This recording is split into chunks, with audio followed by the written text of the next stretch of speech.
Alrighty, everybody, welcome to the Tuesday show. My name is Wow David is zoomed in. That's a heck of a name. Nice to meet you. Wow, David is zoomed in. I'm Yeah. Tupperware. All right. And I'm zoomed all the way out. My name is Ultra David. We're going to be talking about stuff that some of which just happened like an hour and a half ago.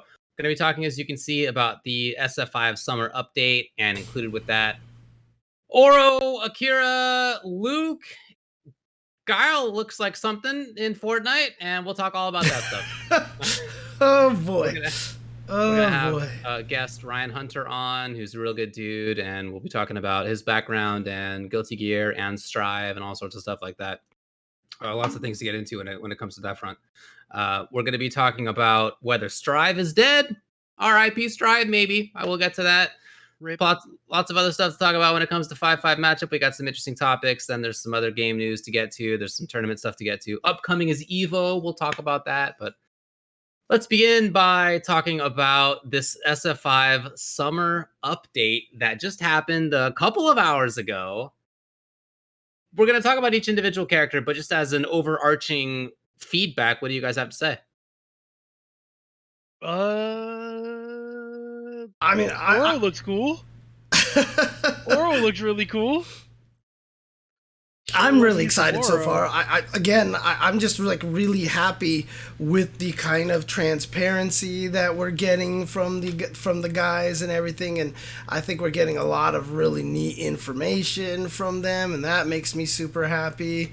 Look, obviously it sounds like Tubo has no affinity for Akira right now. I think she looks awesome, so I'm really excited for that character. I have thoughts on all of it. I have many thoughts. We're going to get to that. I mean, before we do, my preliminary thing is just like, I'm happy that they're doing these events again. I mean, that's really what I wanted to get across. I really, really like that they are so open about it, that the communication is so good. I love that they hired like FGC dudes to actually host it. That's awesome. It's just a really good like interfacing with the public, and I think that's really great. So I was happy about that. Time to be a fighting game fan. Honestly, in general, all these companies are doing great. For sure, dude. There's so much positivity that so many developers have, and I'm really happy about that. The little dip into the what it's like to be a Foley artist in SF5 was cute. Yeah, that was cool. I really like that kind of background stuff. Talking about the audio of it was interesting, I thought. And yeah, I mean, I really liked it. I liked it overall. So good job, positive feedback, nice marketing, etc. I really enjoyed the fact that there wasn't some like random musical artist tie-in, and they just focused on Capcom making the music for the game. Like, I thought that was kind of special, because this is one of the last times they're going to do this for Street Fighter V, presumably, right? I mean, they have one more, maybe two more updates, and then they're going to be moving on to 6, is what I would imagine. So it's kind of cool that they gave the sound artists basically a little bit of shine. That was really cool. I can see that. Yeah, you might actually be right about that. That it's not gonna be too many more of these left. So it was great. I really like that stuff. I like that they get right to the point. That it's not like a bunch of Hammond and Han. They have Jeremy and Jeremy and Tasty Steve up there to talk. So it's not like it's as direct maybe as it was in the past. But when it comes to them having like the info, when it's like, all right, well, let's go to the info. Let's go to the video. It's like right away. Like, hey, we're here to talk about Akira. And like, here's what it is. Good. It's just a really, really well done format. I've heard that this is kind of the stuff that they've been doing with their Monster Hunter stuff, Capcom with their Monster Hunter stuff for a while. I'm not really in the know when it comes to that kind of thing, but that's what I've heard. If so, hats off. I'm really glad that they've adopted that stuff because it's working out really well, I think. Yeah, I mean, I'm not a Monster Hunter player, but I have seen those like little graphics that they do for like their path of development and stuff. Mm-hmm. So yeah, I would assume that's true that they do indeed do that for other titles. So that's, thank goodness it's getting brought over to their one and only fighting game franchise that's out, and then they're supporting right now. I mean, that's great. Definitely. Things have been going well on the PR side, and not just the PR side, but the game dev side. I think in Capcom. Oops, I forgot to start the timer on this one, dude. Okay. Yeah, well, you were busy doing other stuff. So I didn't bug you. But trust me, I noticed. It's all good. So, all right, let's talk about the characters. What we're gonna do is look through the actual stream and just like talk about it a little bit. We're gonna have it on our stream here, so we're gonna have a little bit of streamception. If James wants to get into there, Yeah, let me do. so we'll look at Oro, we'll look at Akira, we'll look at Luke, we'll look at Tubbleware's face as he is just exploding in joy, especially when it comes to the last two. Look, man, I'll say what I have to say. All right. You will. I'm Just sure you will. See. You wait I'm and see. sure you will. All right. Okay. So do you want to just go ahead and jump into it then? Please. All right. So we have this video here. Got ourselves on the bottom of the screen here. Ooh, that's loud. Okay, let me turn that down. And we've got. I mean, you can just mute it. Like it's not relevant. Yeah, that's true. And I've got half a timer over here too. Now, do you want me just to jump straight to the match video, or how do you want me to do this? Yeah, that's fine. Yeah, Okay. let's skip right on through. All right. So This this nice is. timing. I just want to say our blurry backgrounds on the bottom of the screen there is tripping me out. It looks like we're all in a panoramic room. That is, it's really trippy. I mean, it looks cool. You know. Man. I'm glad I'm in between and a little bit less blurry. Yeah. All right. Well, Maybe that's what makes it more trippy. But yeah, anyway, speaking of trippy, this look at Oro things. guy. This Oro guy. Look at him. He Now- looks so gross and old. It looks fantastic. You want me I to love play it back at a slower speed? Nah, just play it at regular speed, at least at the start here. We'll talk a little bit No about problem. No Yeah, problem. how we feel about the character. So I mean, I'm really happy with how he looks. I think he looks so ugly and gross and desiccated and ancient, and his skin's falling off, and like that's exactly what I want for the character. I think he looks really good. This is before Third Strike, though. He's younger in this than. Dude, what is he? 5 years Third younger? Strike He's here. like 150. It's not. Yeah, he's like true. some wild high number. It doesn't matter. He's gonna be old and gross. So I like it. I think he looks great. I think he looks a lot like his Third Strike version, as to say, like in terms of some of his options. I'm sure it's not going to end up that he's going to play the same, right? Nobody does, but I Does do he have see a that lot of turnaround punch in Third Strike? I don't feel like. Yeah, he did. The only difference is that when he did it, he didn't return back to where he started, which is what he does in this game, actually. So he'll actually swing out and then come back in, whereas in Street Fighter 3, he would just swing out and stay where he ended, basically. Was that used for like carrot throws and such then in Third Strike?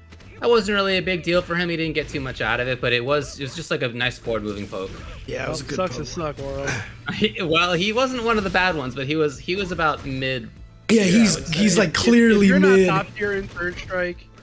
No, high tier is legit too, but he was on the cusp of like what was viable or not. He was like Ryu Elena tier, basically, right? Yeah. So, yeah, not that much damage on this. I mean, look at this big old Right. combo that he gets over here. Yeah. So here go Oh, activate. well, he starts with V trigger though, right? He activates. Yeah, so V that's- trigger Yeah. cancel makes it do less. So Yeah. that's definitely going to scale a lot. And what's nice about that, though, is if you notice, he still has some V-trigger meter left over. So clearly he can do more like that. So so he gets two possible throws. I mean, it's basically just Balrog's V trigger too, then, right? He can combo into the throw and he can use it as a straight out command grab. yeah. I mean, guess, yeah. he can also That's combo, what it looks like to me. but he can combo it in the air as well. Although his V skill definitely looks like Balrog, because he's got the non-option, the overhead, and the regular hitty version. So Dude, can you show that command grab again? It almost looks like a Third Strike carrot throw to me on its startup. Play it back slow. Oh yeah, can you put it on like 50% or something? Okay. Well, maybe not quite yet. Yeah, it's fine. Whatever. Let it rock. All right, It's right here. Hope you get a nice look at these animations. Yeah, and they do look nice. All right. Look at this. Look at this. Right? it does, right? Wait, it slides forward. Yeah. Yeah. Actually, it doesn't actually slide forward. What's happening is that the other Oro slides back, so it looks like a carrot throw. See? Oh yeah, you're right. Yeah, actually, it's actually I think shoving that's it. the startup of the animation, really. Yeah, so it made it look like that's what was happening. but not his normals look good. I mean, in not- Third Strike, he had some good footsies, but his problem was that he only had mid footsies, and so you could just forward parry him all the time. And this one, it looks like, I think this is down medium kick, and it looks like it's pretty good. I'm pretty sure that's down. I mean, it looks okay. It might not have the hitbox all the way on the toes, you know. Now, interesting enough, it looks like he does get Oki off of EX Chicken. See? Right. Okay. And that kick just doesn't even knock down. This one gives him the ground bounce. He goes into V-skill kick, which gives him the ability to juggle into the flash kick. Doesn't look like flash kick gives him any sort of real Oki, because if you look... Right. Yeah, by the time he dashes forward, it'll probably be -1 or something like that, I would imagine. And we've never saw him jump neutral jump or jump backwards into double jump. Yeah, we sure didn't. That probably means he can't. Yeah, Right. I think you guys are probably right. I would Probably imagine forward so. jump only. That seems to be the Street Fighter 5 way. Right. Except for Seth, for some reason. Oh, look at that. Towards medium punch is cancelable. Yeah, I think it's just medium punch. Oh, that could be. Well, no, because he still has the launch, right? Oh, he did. Maybe that's back medium punch. Yeah, it could be. But there, he definitely comboed it into the throw. And you saw right there, after the throw, not even in the range, it looks like, for a heavy kick. Look at that. Huh. Yeah, okay. He doesn't have long buttons. You know. Doesn't seem like it. Oh, there was that target. So this one right here, this is good timing, because V-skill kick looks to me like it might be his farthest mid-range option, like his button. It's not a button, right? But like, you know what I mean? And look, he'll do it here, and you can see. So what is this universal overhead hop? This must be like towards medium kick or towards something. Yeah, right? it's probably just a command normal. Right. But then he gets punished here with neutral jump heavy kick, and then he does medium kick medium punch, which is a standard target combo for a lot of characters to combo into V skill right there. So you can do that into charging up the Yagyo Dama, or you can use that into comboing into the V skill kick overheady thing.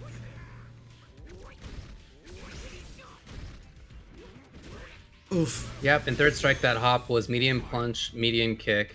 It's called a leap attack or universal overhead. He probably could have got a combo off that trade too. That was not a combo. Oh, it was not? No, it was, watch. See, that's a counter hit right there. I thought you meant medium kick into the... Oh, no. Okay. So forward jump, back jump. Yep, that's still definitely there. But yeah, you see how it's towards medium punch, he recoils back like that. At Stand Fierce, yeah, okay, so it's cancelable, and it's also, you can link out of it into, I think we saw Crouching Fierce. Yeah. And it's an overhead. Well, I don't know if it's an overhead. Presumably it still is. It wasn't in Third Strike. It looks kind of like charged roundhouse to me for Urian. That was not a combo as well. So Okay. he just did blah into overhead, and he just didn't block. Yeah, so you see counter hit right there. Oh, Right. universal overhead used to be down, and a button. They changed that in Third Strike to make it just the medium buttons. So Sick combo. yeah, so this was he was able to get because of the rock juggle right there, into the flash kick, into the rock juggle, into the super. Yeah, that's kind of sick. And then he does the level. Except he doesn't sit on you anymore this time, right? I mean, he didn't actually drop you on his head before, did he? I don't remember what EX Yagudama looked like, dude. I've probably seen it 5 times in my life. Yeah. But then he comes up and does the EX Yagyo Dama here, so. Yeah.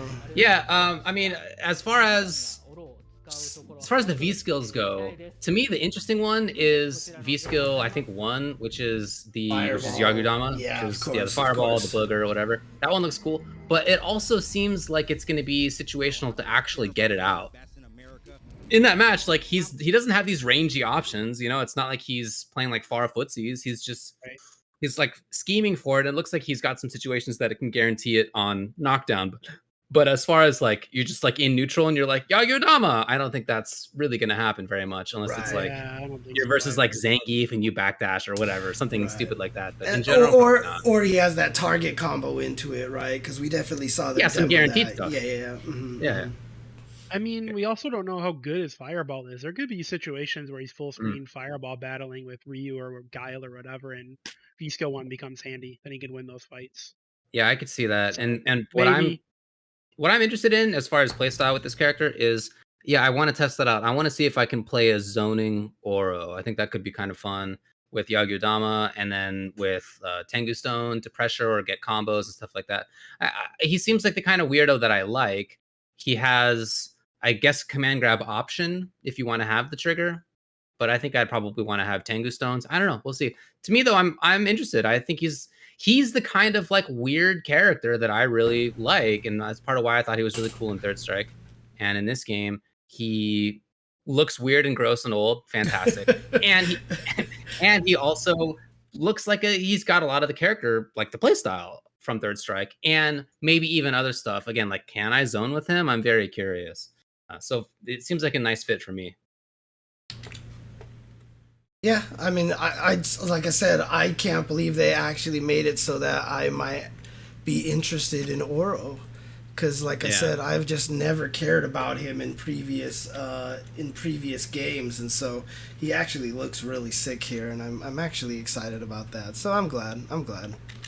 Yeah, with Yagyu-dama, like maybe you're gonna go in for cross-up setups, cross-up mix-ups. We saw that there were some shown off in the trailer. That could be cool. Maybe you guarantee pressure for yourself, or maybe you just the real practical stuff is you just pick V skill 2 and you just have like an extra rangy button and you use that to play footsies and get knockdowns and stuff. right. Maybe you do that. I don't know, but I'm very interested in it for sure. Okay.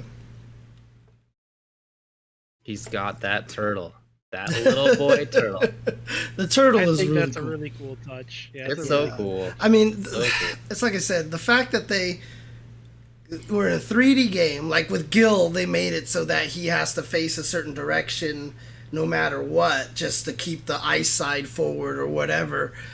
And for Oro, they were going to have to come up with something on how to make sure he fights one-handed. And the turtle idea was genius. It's just pure genius. I mean, they could have just did what they did with Third Strike, just have him tuck his arm away. Right. So, but and like I said, pull out the second arm. well, when he But, switches side, what do you do, right? I mean, he would have he had to tuck do, the other arm in. I mean, he'd have Right, to it could have do- just been a fast animation that you just changed. Right. Yeah. Mhm. Or it could be like Vega's Claw, switch his hands all the time. I mean, Mhm. that's just part of what we accept. Right. You kind of have to. It's a limitation, but Yep. yeah. All right. You want to move on to into it. Akira here? Sure. Okay, so this is Akira.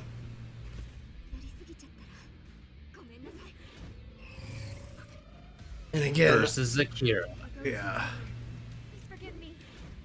Like I said, my initial reactions to her are I don't feel like her play style is going to be particularly crazy. Like, I don't think she's going to have a lot of experimenting. She looks very straightforward. But I thought it was cool that Capcom took note from Potemkin and Strive, and then they gave her Garuda Impact.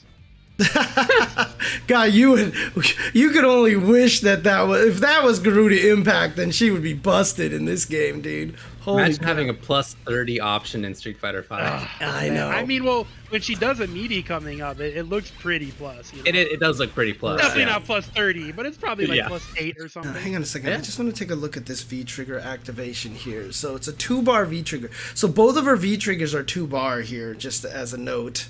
Oh, okay, yeah. But she gets the hit right here. Let's see, and then she goes into activation right here. So activation, how does this work? It's still there. It's still full.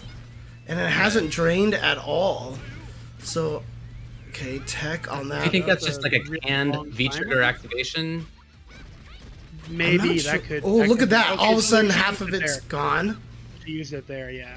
Yeah, so now a lot of it's gone. So she actually got like 3 uses of it.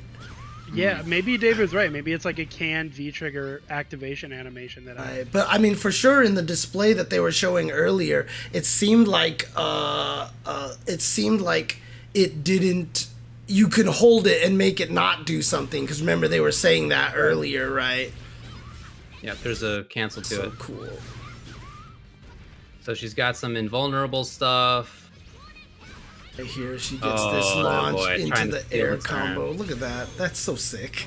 That is definitely the coolest thing about her, I think, is the air combo stuff. Yeah, I definitely see some people saying that they think her animations look a little stiff, but like I think I 100% agree with them. Yeah, and again, I think it's more just that they're trying to stay true to her Rival Schools character, because I mean that's kind of how Rival Schools looked, right? Like she looks really stiff when she's attacking, and then all of a sudden her flourishes are amazing. So it's just like I think it's an intention. That's disgusting. Yeah, I'm telling you, there's going to be good tech with that right there. Oh my god. That little instant air dive laser. Right. I mean, that's like the best. How negative is that on block? That had better be punishable on block, because if it's not, there's gonna be problems. But like I said, this is kind of how she looked in Rival Schools, and they did the same thing with Cody, right? They really tried hard to reproduce a lot of the stiff animations from Cody. Yeah, I don't know. I feel like you shouldn't bring that into 2021. Well, I mean, I can understand the artistic view on that, but it just doesn't translate well to me. And not all of Akira's attacks look bad. Yeah. I wouldn't even say they look bad. Stiff is a good way to put it, but I think in particular, maybe like Stan Light Kick is very Sakura looking. Her crouch medium kick is stiff, and her crouch medium punch. I mean, I don't think like they just have bad keyframes. None of these look as bad as Sakura. I think her Stan Light Kick is pretty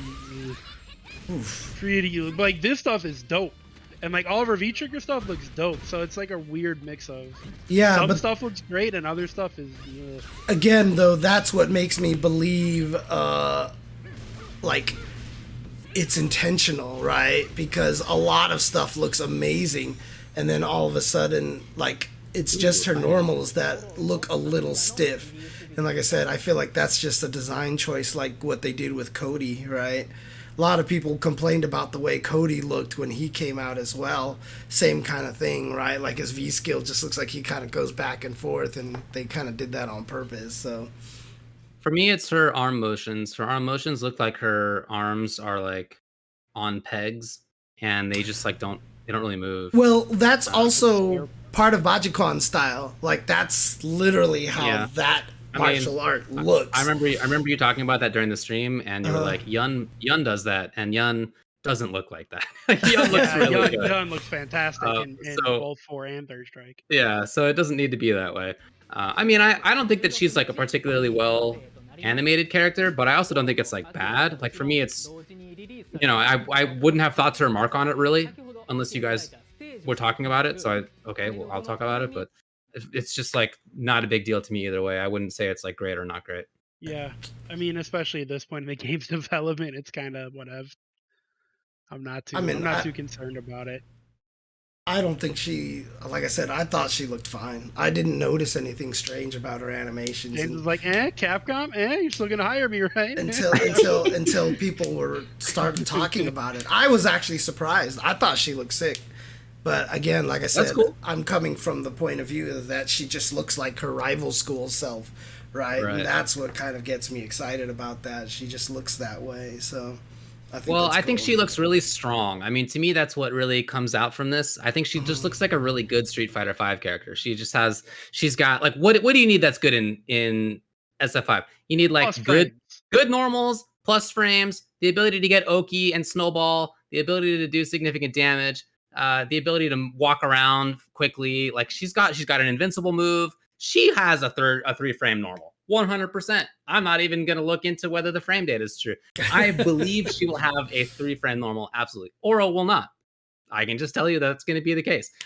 So I think that she has, it seems to me like basically all the stuff that you need to be really good in the game. We'll see if that actually plays out that way. Cause like, they might still be changing stuff. Like, who knows? I mean, like I said, it feels like she might actually play the way that I originally thought Lucia was gonna play. That she's supposed to be this neutral, heavy, rushdown kind of character. Lucia turned out not to be that character at all, and so it'll be interesting to see if that's how she's actually designed to be played, to be kind of rushed down. They did say she was a straightforward character. She looks pretty simple. I saw some people in the Capcom chat say, or like on the chats, things that were coming up that on the like the lines that they were putting from the chat into the stream, that they were saying that she looks like she might have a high ceiling.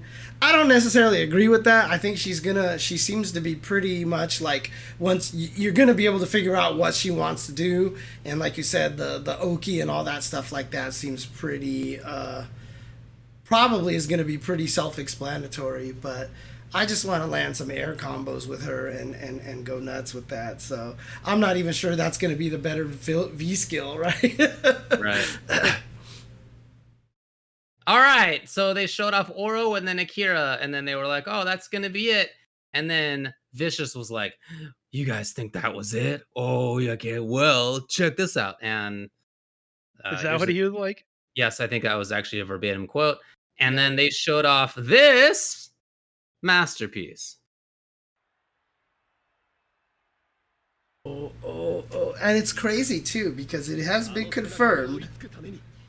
Like, some people were saying maybe Rook from Capcom Fighting All-Stars. There's these stars, all this stuff over here. Confirmed not the same character. It is Luke, a fighter from US who is blonde and extremely... What a surprise. Yep. Dude, I didn't even think about it at first, but then when I saw people talking about the fact that he's another white guy. Blonde hair white guy. I mean, come on. And not just guy, but like blonde and white is like half the cast. Yeah, seriously, it really is. I mean, a lot of people were even saying that he looks like Logan Paul as well, which is absolutely does. Absolutely more unfortunate.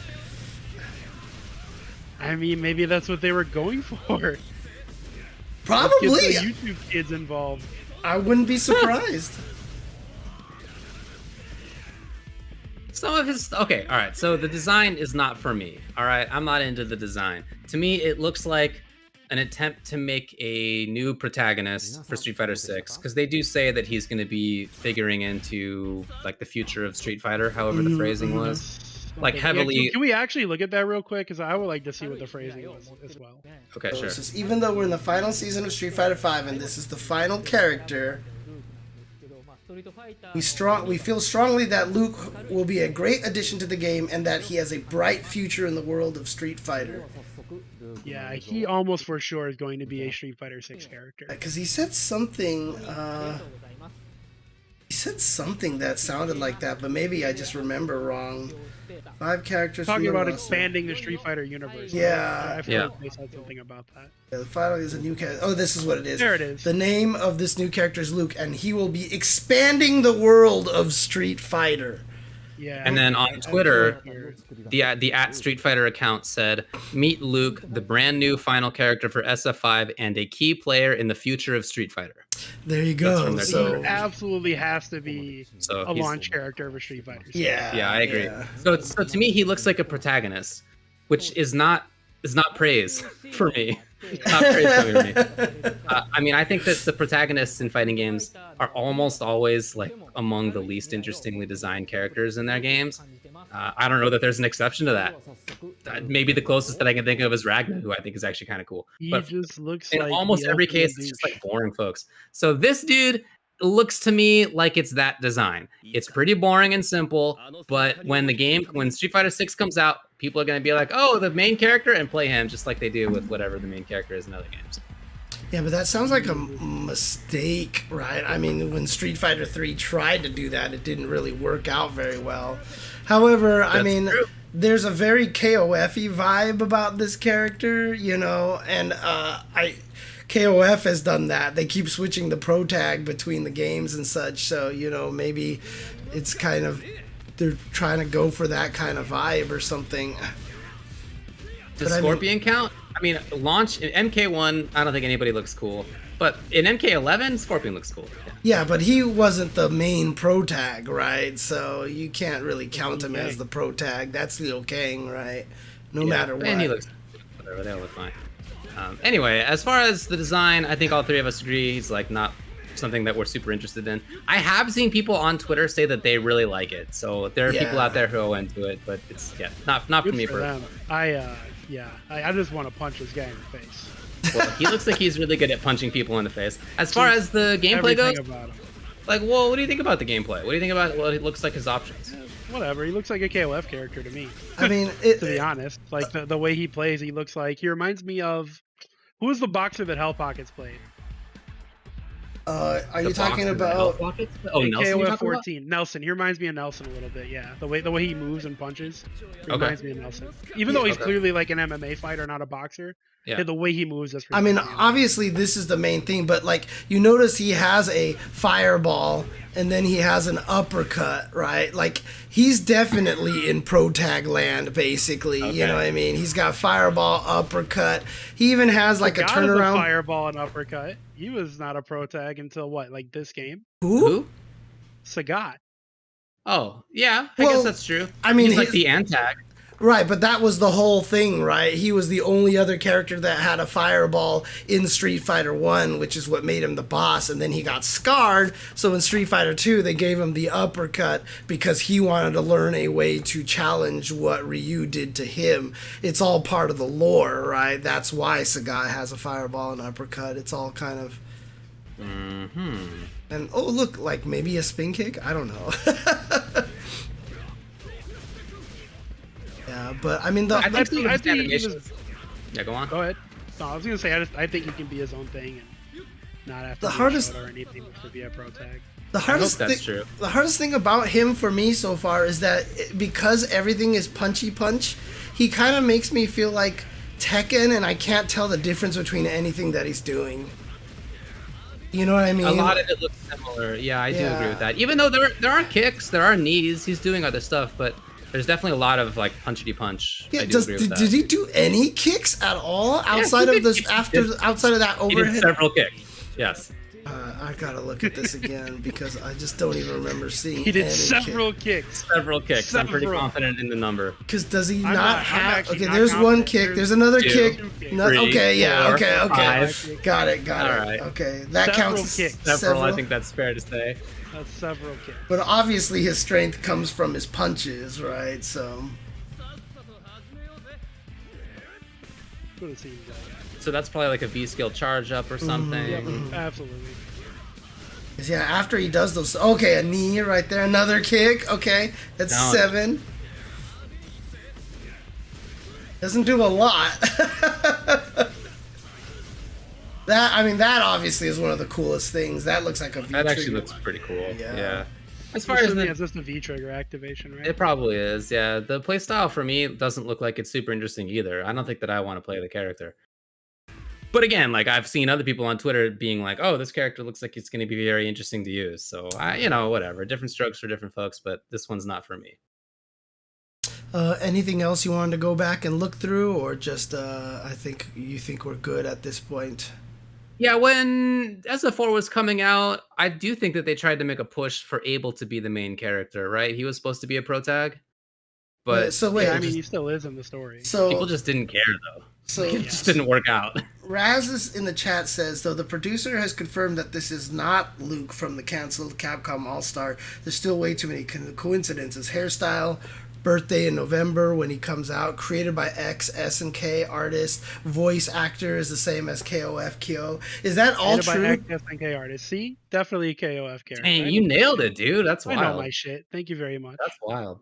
I mean, I said it too, right? I mean, I said he looked like an SNK character, so yeah. Yeah, James did. He looks like, I mean, when the thing I said that he reminded me a lot of Shen Wu, who is a very punchy punch guy, right? He really reminded me of that. So he might not be canonically the same guy, but it might just be like, yeah, he's pretty much, they just took him and did that. So yeah, that's the quick redesign. Hey, before we move on from this segment, can you go to about the middle when they were doing the Fortnite stuff? Oh, you want to see the Fortnite stuff? Yeah, I do. Okay. Hang on. I'll a have second. you know, I'm a card-carrying Fortnite gamer. A Fortnite gamer. Fortnite gamer, squirt gun and all. This is just for my cat when he's naughty. You have a card-carrying Fortnite gamer in the midst here, folks. Oh, did they take it out? This is edited so that it's not in there. Actually, the Fortnite Oh, clip wow. isn't in here. So in this Oh, YouTube clip. no. Well, So- thank goodness.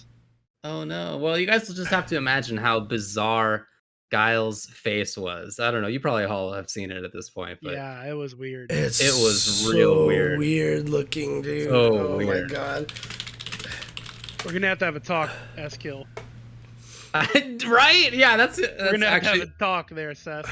yeah. Seth Killian works at Epic Games, and I don't know if he has any role in any of that. But You know, it doesn't matter. He's gonna need to talk to the guy that knows the guy that's over the guy, the gal, whatever, that yeah. controls the face making of the Street Fight. Oh, come on. Ugh, Why did you do that, James? You didn't look have at that! to put that on. Look at that! What happened to him?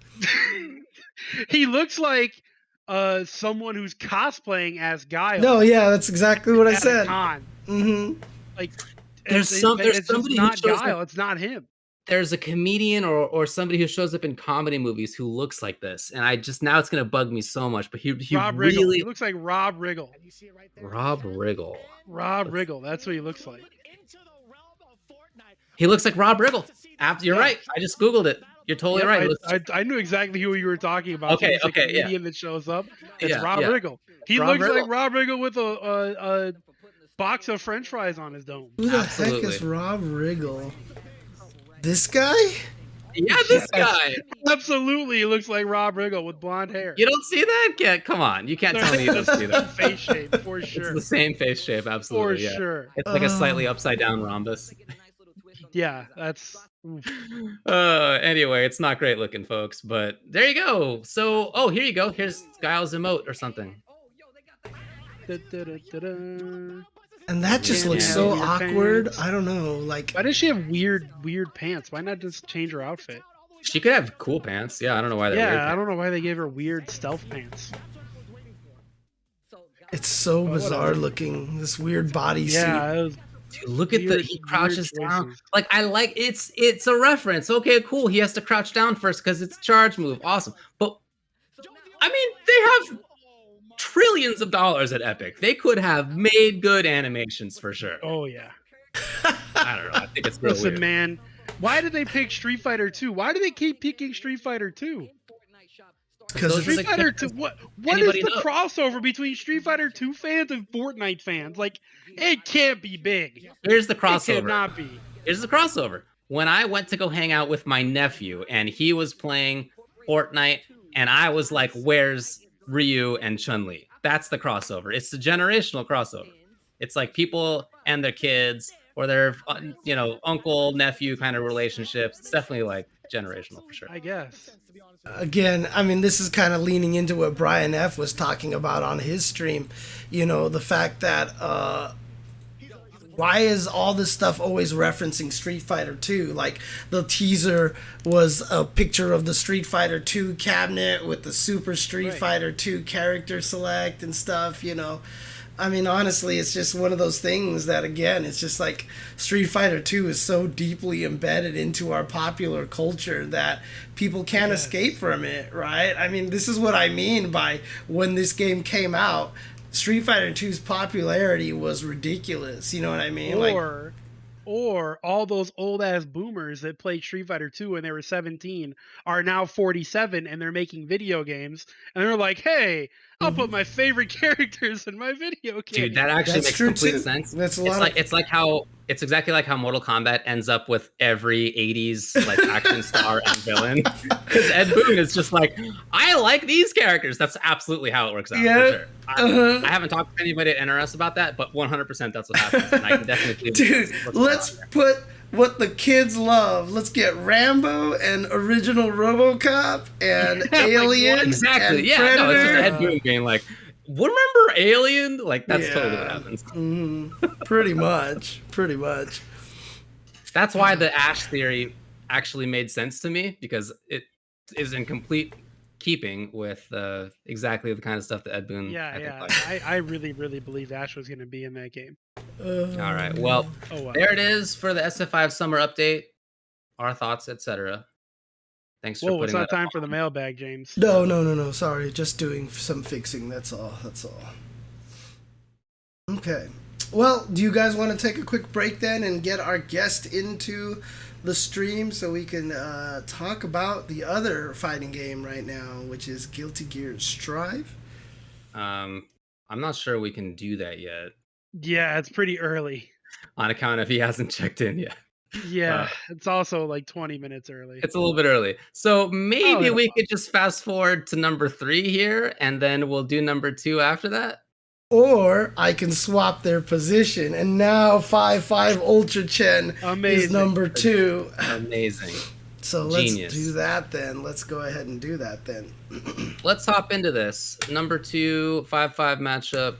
Here's the question, everybody. Is the honeymoon period over for Guilty Gear Strive? As over the weekend, Twitter erupted with people being like, actually, I don't really like Strive. Or just like, I'm not very interested in it. Maybe it's not like, this game's terrible. I'm not interested in it. And then other people were like, actually, I do think the game's bad for real. And then people pushed back and were like, oh, actually, it just bubbled to the surface over the weekend. I mean, it didn't just bubble to the surface. It came from one source, right? Yeah, I was going to say, I don't know if there was people saying this. I feel like Sonic Fox said, I'm not really feeling it right now. And then maybe a handful of people were like, yeah, I agree. And then Twitter exploded. Like Strive was trending throughout the United States on Twitter. So that was kind of big. I'm sure that Arxis saw that. And who knows how they're going to react to it. But yeah, I feel like it was Sonic Fox just said they weren't feeling it right now. They didn't even say they dislike it at first. Right. Yeah. They're just like, I'm not really motivated to play it. I mean, cool.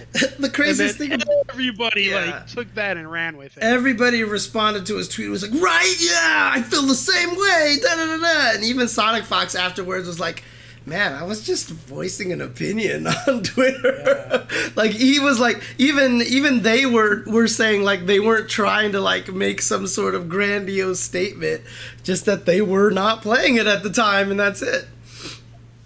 It's the kind of stuff that I've heard some other folks say in the past, aren't big fans of the game, and some of whom were audible about it, and then others who were just like, I don't think it's for me, and just like kind of haven't really talked about the game much. But I know that sentiment is there. So yeah, I mean,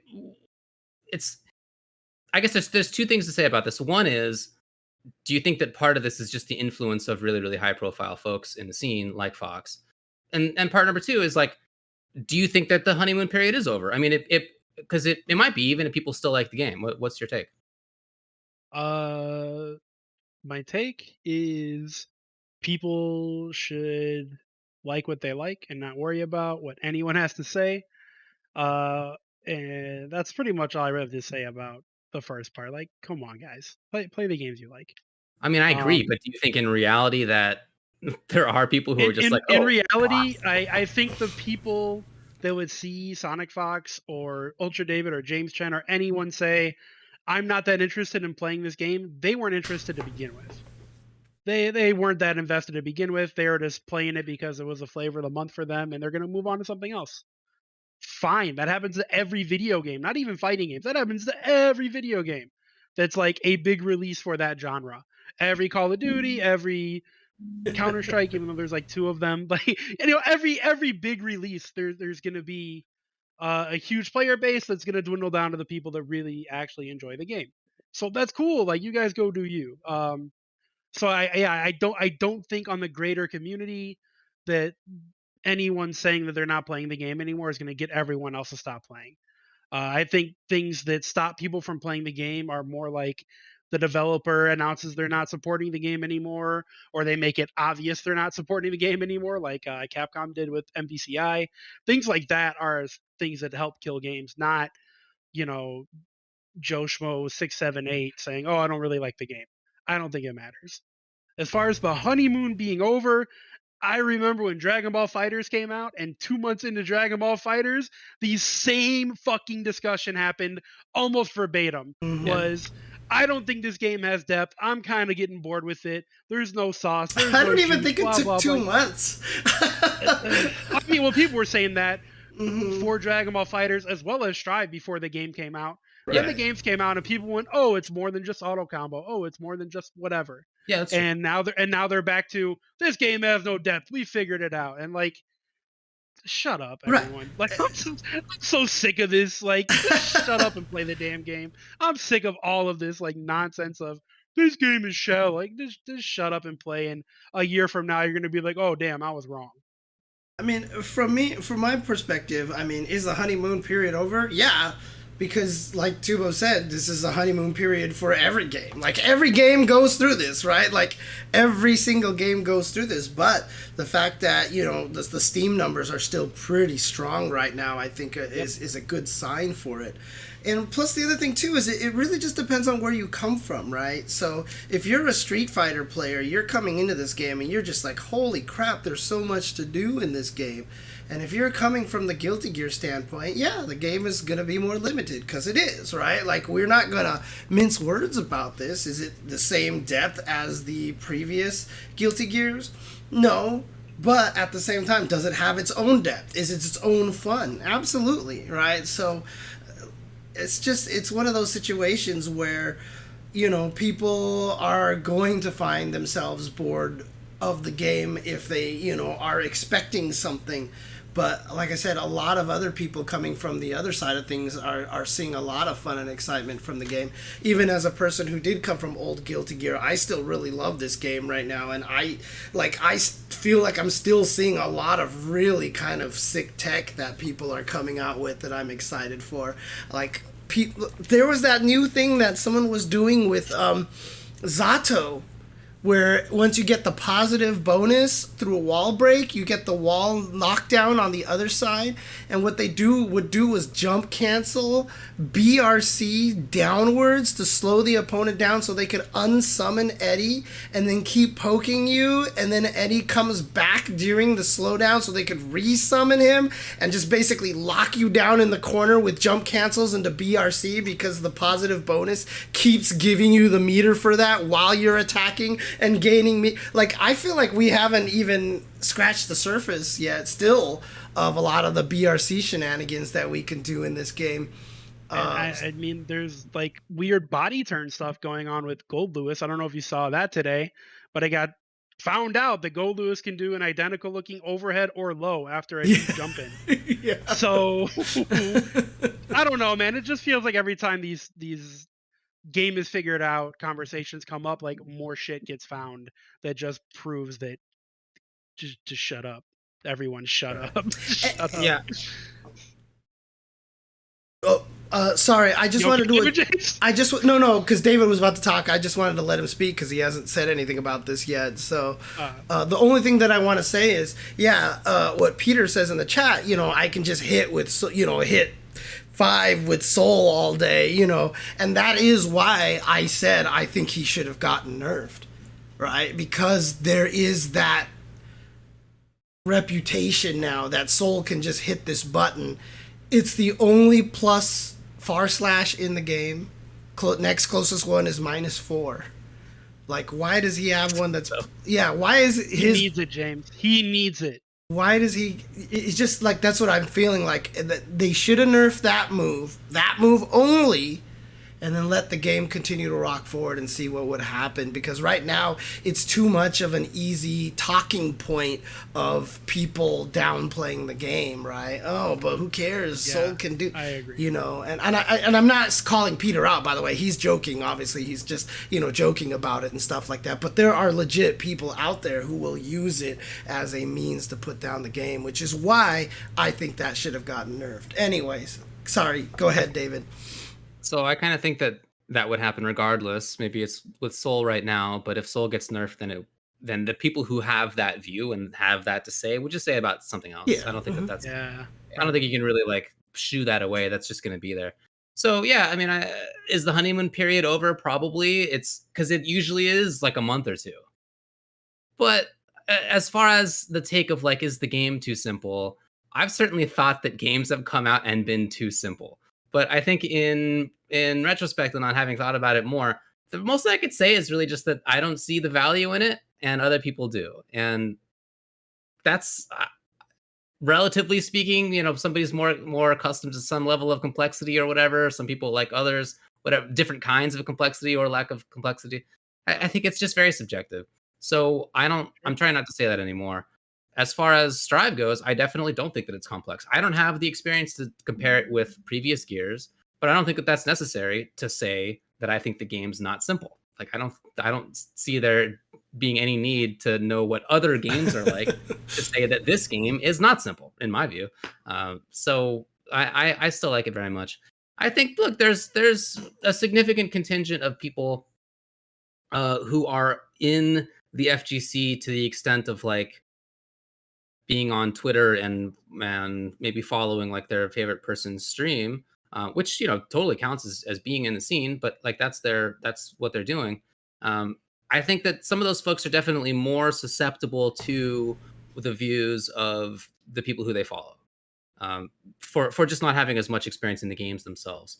Again, that's a totally legit way to like be involved in this stuff. I'm not saying anything against that, but I do think that can lead to people taking the word of some others as being like more serious and something that they should take more seriously. So I see that when it comes to the really, really big figures more often.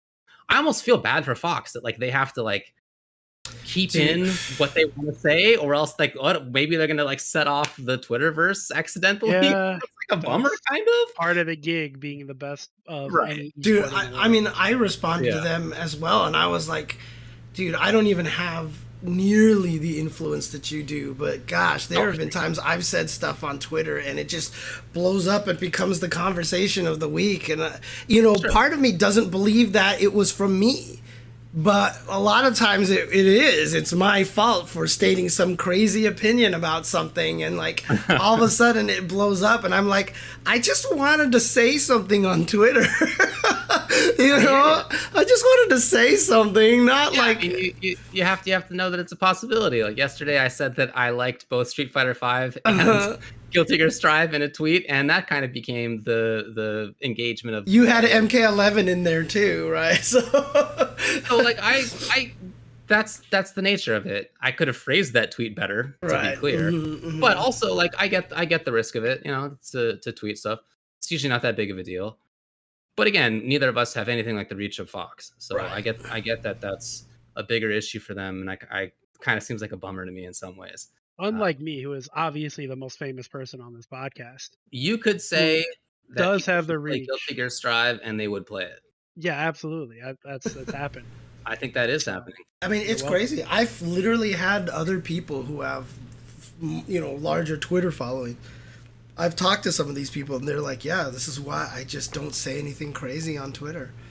Dude, there comes a point of Twitter followership where I think it's not a useful platform anymore. I think you like might be approaching that territory, to be honest. I think where I'm at is like still I can use it pretty reasonably, but there's definitely a point, and it's not too far from where you are, where it's like just don't get on there anymore. Or just don't say anything crazy. Tweet about eating ass, and I'm good to go. I mean, really, like there are. Feels good, man. It does. I'm sure it does. Anyway, as far as this general topic, yeah, it probably is the case that Strive's honeymoon period is over. I'm actually not mad about that. I think that's cool. Let's just like Tubba was saying, the people who aren't into the game will move on to something else. That's great. I hope that they find a game that they enjoy, or they go back to a game that they enjoy more. Right? Just enjoy yourself. That's cool. Look, I'll tell you this. I would rather have it like that, so that the people who I'm playing with are going to be people who won't like be mad or upset, and will just like be able to play and have a good time, and we'll be able to get tech out. We'll be able to talk about it on Discord and Twitter. And I would rather have that. It gets boiled down a little bit. I don't want to lose a lot of players, right? It's nice having a really big popular game, but like to not have the people who are going to be negative about it, or who aren't actually interested in it. I'm not mad about that. I don't think tournament numbers are going to go down much. No, it's going to be big. It's going to stay big. Here's the thing, right? If you really do feel like Guilty Gear Strive is a little too simple, and let's say you are kind of new to Guilty Gear, and you're like, I don't get it. Like, I know people love Guilty Gear. This game doesn't feel... Well, I just retweeted that on one of those other like sites that always has deal on games. Guilty Gear Accent Core Plus R is available for $1.50 It has great rollback netcode. Download that game, play it online, and see how you feel about it. Because it is a by far more complicated game, and you that way you can make your own informed opinion, right? You can see what the difference in the kind of Guilty Gear styles are like, and for the most part, I mean, like I said, yeah, one is Accent Core plus R is going to be way more wild than you could possibly imagine.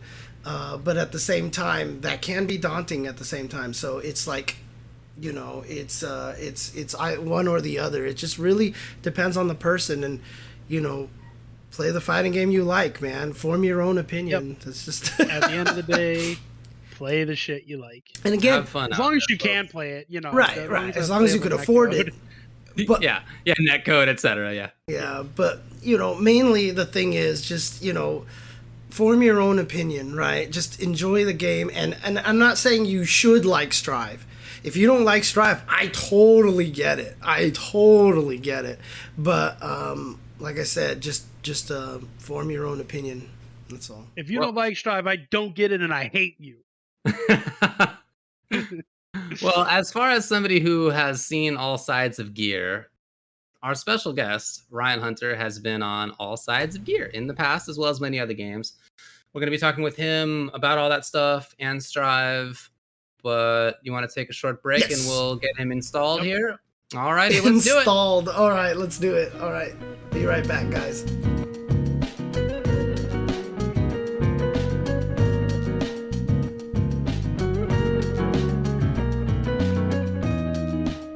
Hello, everybody. Welcome back to the Tuesday show. And let's bring on our guest coming up here. And we have with us here Mr. Ryan Hunter. Whoa, you are off to the side. That is interesting. Okay, that's not what it looked like on the preview screen. I can just sit like this. This is good here. That is not. You got a comfy looking couch behind you. Yeah, I can just get on the couch. Bro, that's what I was saying. I went in Ryan's stream the other day. We got the couch set up right behind our desk. We're the same. That's my napping couch. I mean, I got a couch right here, to be honest. And but listen, but it's not the same direction. Okay, all right, congratulations and also to both of you. Yeah. God, trying to take our thing. Napping couch is so important. Oh my God, especially for old men like me. So yeah, right behind James's wall there, he has his own napping couch. All right. We didn't bring you on to talk about napping couches. We're going to be talking about, your history in the scene. We're going to be talking about older Guilty Gears. We're going to be talking about the newer Guilty Gear as well. So I think it's nice to always have kind of an introduction to people by just asking, how did you get into the competitive FGC? When did you start taking it seriously? And sort of what was your arc through it? Sure. So I'll give you the abridged version. I started playing fighting games really like in college. So that was almost 20 years ago at this point. Right. What year? Yeah. It was like 2002, 2003-ish. Same. All right. So, maybe yeah. So I just like randomly, my roommate loved Street Fighter, and he was like, hey, you want to play, Alpha 3? I didn't even know all the different Street Fighters back then. He just had Alpha 3. And I was like, yeah, sure. And I was like, jump around house, sweep, throw some fireballs, Classic. And then I realized, like, because I'm a very competitive person, I was like, maybe I should like play these games. These games are pretty fun. And actually, it's funny because the game that really got me interested, he had all these games. He was like a very big like collector, and he was like, oh, you want to try this other game? It's called Guilty Gear. Ooh. And it was XX. It was the original XX, and he was like showing me all the characters. I was like, these characters are crazy. And I the first character, he was like, yeah, look at this one. And he's like, you control two characters at the same time. And I was like, this is the coolest thing ever. It was Eddie. And so I just like doing, Mawaru the Buzzsaw over and over. And then I got more into it. He had Third Strike. I got really into Third Strike because of him. And he was very casual. He didn't really know how to play, but I'm like an addictive kind of, I went full speed ahead, and that was it. That was it. I wound up, I would come home from school, and I was really into CVS 2 and Third Strike mainly. And we had a really good scene in Miami. That's how I met Flash Metroid. Came to my house, played CVS 2. So just played, from then CVS 2, Third Strike, Guilty Gear, and that was it. there's a lot of different ways to be competitive and to get that competitive urge out.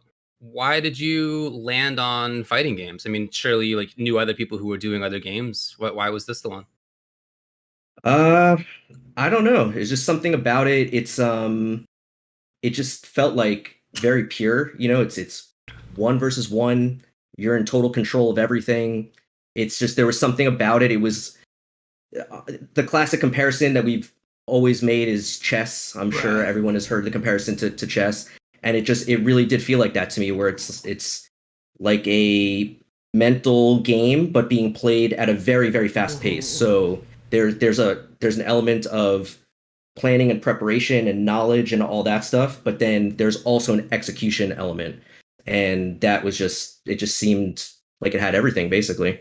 So, I mean, when you say, like, for example, that, you know, that you're in control of everything, does that mean that you're saying, like, there's basically no luck in fighting games, or?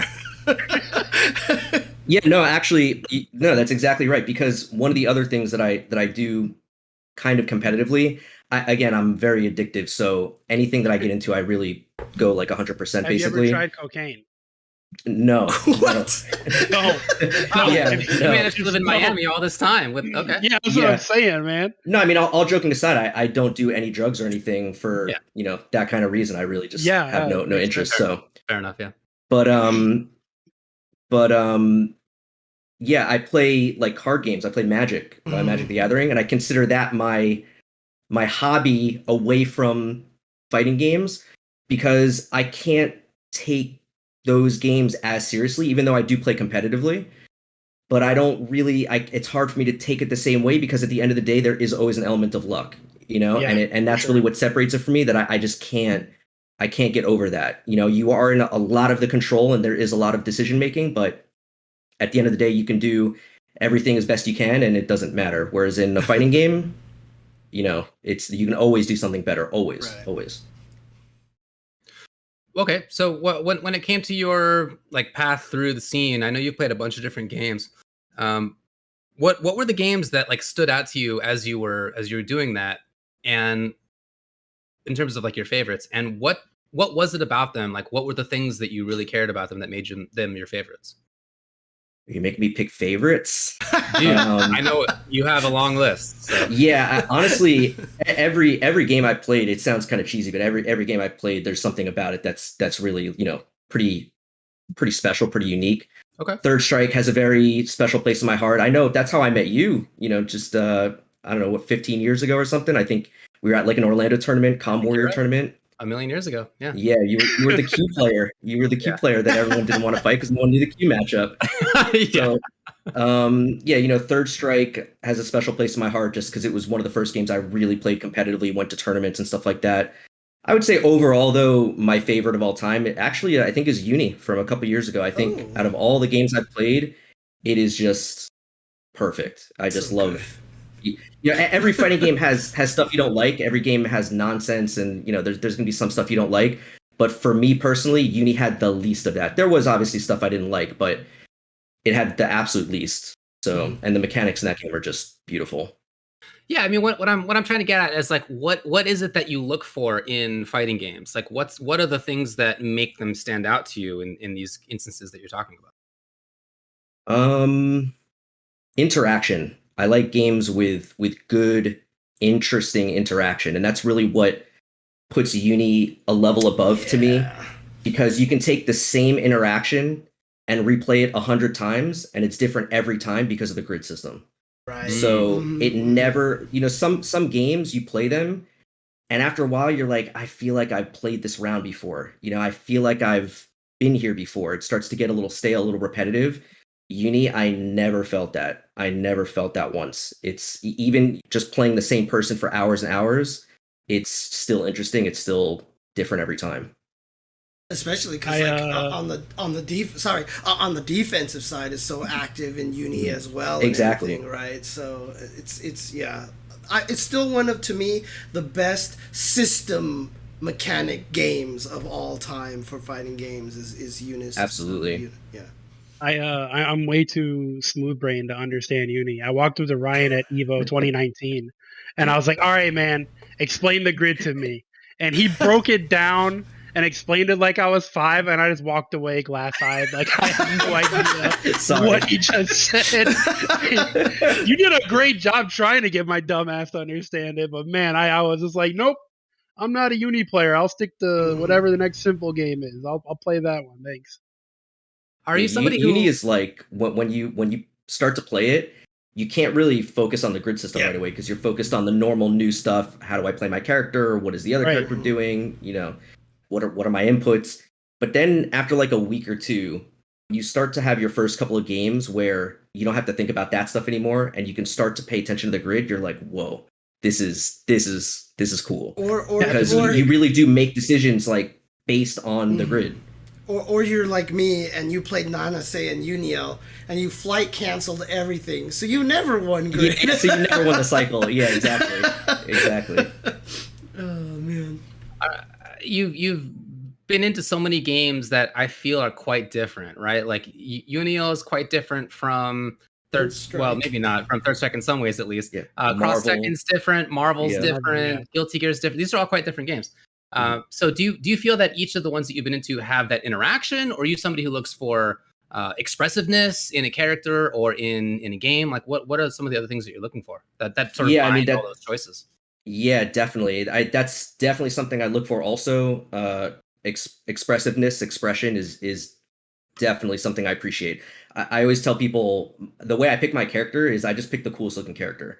Whatever, I look at all the characters, and whichever one looks the coolest when they're winning, that's the character that I'm gonna play.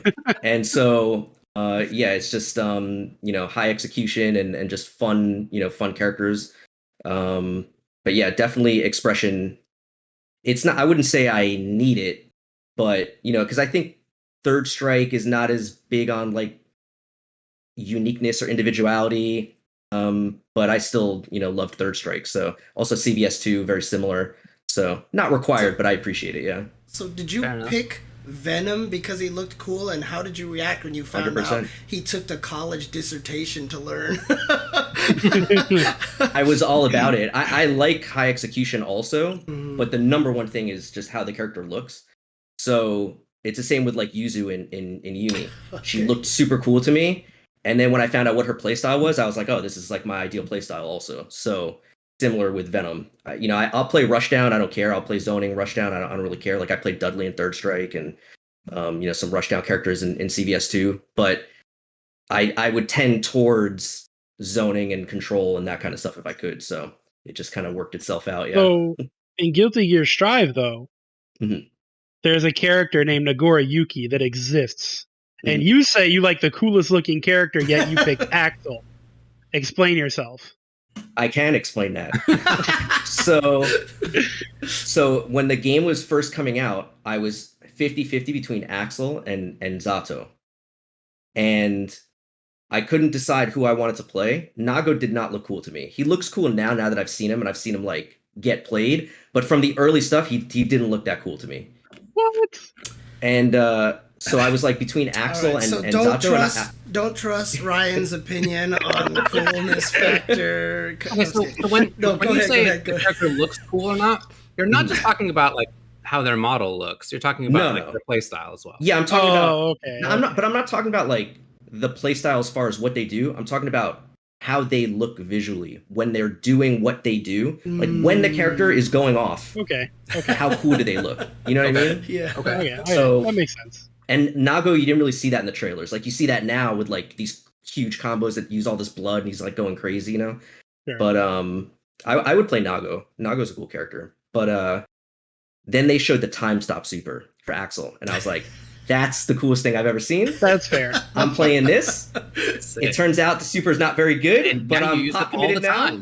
Yeah. So I mean, it is really cool. Like I can give you that. It is cool.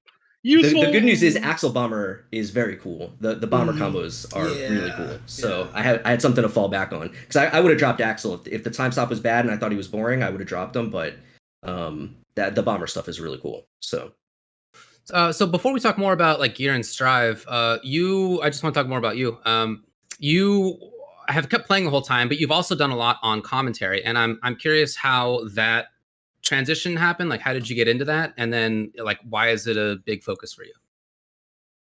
So my memory is really bad. So the order of events, I don't know that I would necessarily remember. Dude, I'm But with you basically, it was 100%. like 2011-ish. I started playing Street Fighter 4, and we had a really, really good local scene. And so I talked to a couple of people, and we wanted to. This was right in the early days of streams. You know, Team Spooky had like just started, and it was basically just him. Then some of the LA stuff started. I guess it was Level Up, right? With the early stuff. Forget about Seb. And yeah, Seb. That's exactly right. Yeah. He's the And original. Yeah. Yeah, the OG. yeah. I mean, that way he wasn't really even streaming, right? That was like YouTube. He didn't really even stream, did Right. he? Yeah. Yeah. Well, he did after a while, but yeah. So anyway, Yeah. So anyway, so I talked to a couple of people, and we wanted to do something because Spooky was East Coast, you know, Northeast, and then there was West Coast stuff being represented. But down in Florida, we didn't really have anything, and we had a really good scene, a big scene with a good local venue. So we got together and we decided we were gonna start, you know, like a website and start, you know, basically make like our own little team almost and put out videos and that kind of thing.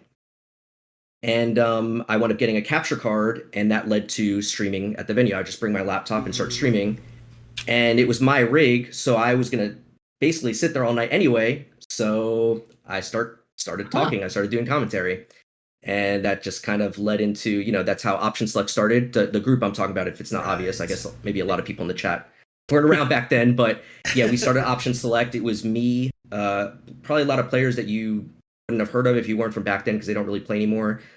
Ish, Flash Metroid helped out a little bit. There was a bunch of people that helped. It was mainly me and Ish though. And then yeah, I wound up making the website. I wasn't working at the time, so I had a lot of free time. And I figured, I'll give myself a challenge and I'll build a whole website from scratch. So every line of code, I wrote the whole website. nice. Made the match video database, everything. And then we started making videos and stuff, and that's kind of how that, you know, took off. I mean, you used to do a bunch of educational videos as well. In fact, even on commentary to this day, and even in like a lot of my beginner restreams, I still talk about key moments, which I always attribute to you. Every time I say it, I'm like, yeah, key moments, which is a term derived by Ryan Hunter, because it's such an important concept in fighting games. I mean, have you stopped doing a lot of that educational stuff, or is that something that you had thought about going back into? I've always thought about going back to it, but I just don't have as much time nowadays to do, you know, like that video, for example, you know, that was a week of work, you know, putting together, you know, finding a good match to exemplify the point, then writing a rough script just so I kind of knew what I wanted to talk about and that kind of thing. And that was live. I did that live. So the really produced videos, those took like weeks. Like the video we did with Tokido, you know, I reached out to Tokido back in, you know, 2012 or something, and he spoke enough English even back then that we were able to communicate. And we went back, we made a script and all, and I shot all the clips and we edited it together, and you know, it was a whole thing. So I just don't have time, unfortunately. Yep. I'm still trying to help, you know, produce educational content with like the match reviews and stuff like that for Plus R, you know, the beginner tournaments that I did in conjunction with Sajam's stream. I did commentary. That was really cool. I want to do more stuff like that. I want to do stuff like that for Strive, but I don't feel comfortable yet. I don't feel like I know enough yet. So soon, maybe. Okay. So yeah, let's start talking about Strive. So you're somebody who has before this long, we do long... that, I just still want to say on the commentary subject, sorry again, that you still have one of my favorite lines in commentary history, which was the "what are you standing up for" moment with Woshige, of course, you know. But the way that you delivered the line about Woshige, I mean, about Ogawa showing no remorse, like that line over there, the way you delivered it and the word choice, and he just gave him no remorse. Like, I love the way that was delivered, and it's just one of those lines that forever is like stuck in my head now, you know. It was such I mean, the what are you standing up for? You know, I'm not the originator. We have the originator here. You know, it occurred, both me and Hell Pockets realized immediately that we needed to throw that in because that was already such a legendary line, and this was like a continuation, you know. So yeah. I actually didn't come up with that line either. I heard Ricky say it. Yeah. And I just Yeah, repeated. Ricky yelled it. Yeah. I was in the crowd for that. Yeah. She actually said it. So, but like I said, Anyway. it's the no remorse line that I love It's so very much, good. dude. I love that line. What James then needs to say is, "Will you sign his stick?" James already knows he can get as many autographs as he wants. Anywhere I want it too, right? So, Okay, yeah. all right. Whoa. Moving on, David, you had a question, I right? did. You have all this experience with gear going back to XX 100 years ago, and you've been playing multiple versions of it seriously ever since. How do you approach Strive, which is quite a different game in some ways from those previous ones? Like, what are your views on it, and how are you approaching it?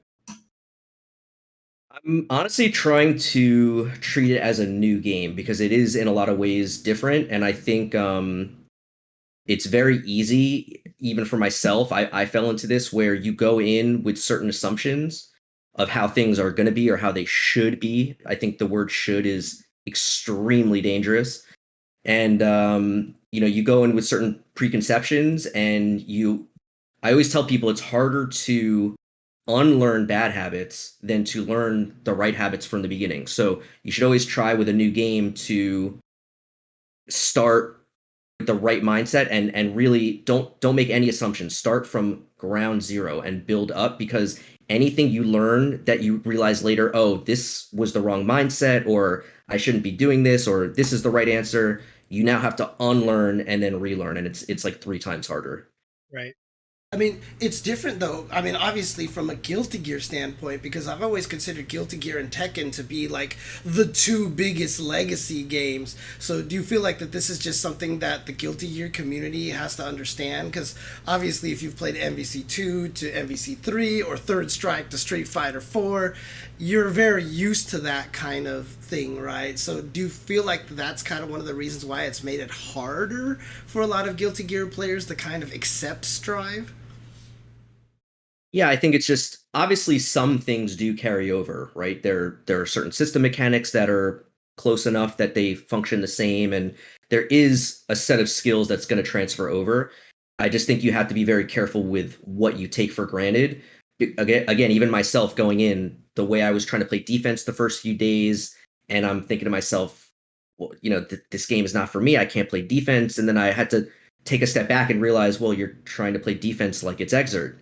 You need to play defense like it's Strive. It's a different way of playing defense. It's a different game, So it's just, if you are coming from an older Guilty Gear game and you want to give Strive a try, I think you really need to free your mind of any old preconceptions and just step into it as a new game and give it a try as its own game. And if you like it, you like it. If you don't, you don't. It's not. There's some things that are similar and there's some things that are not.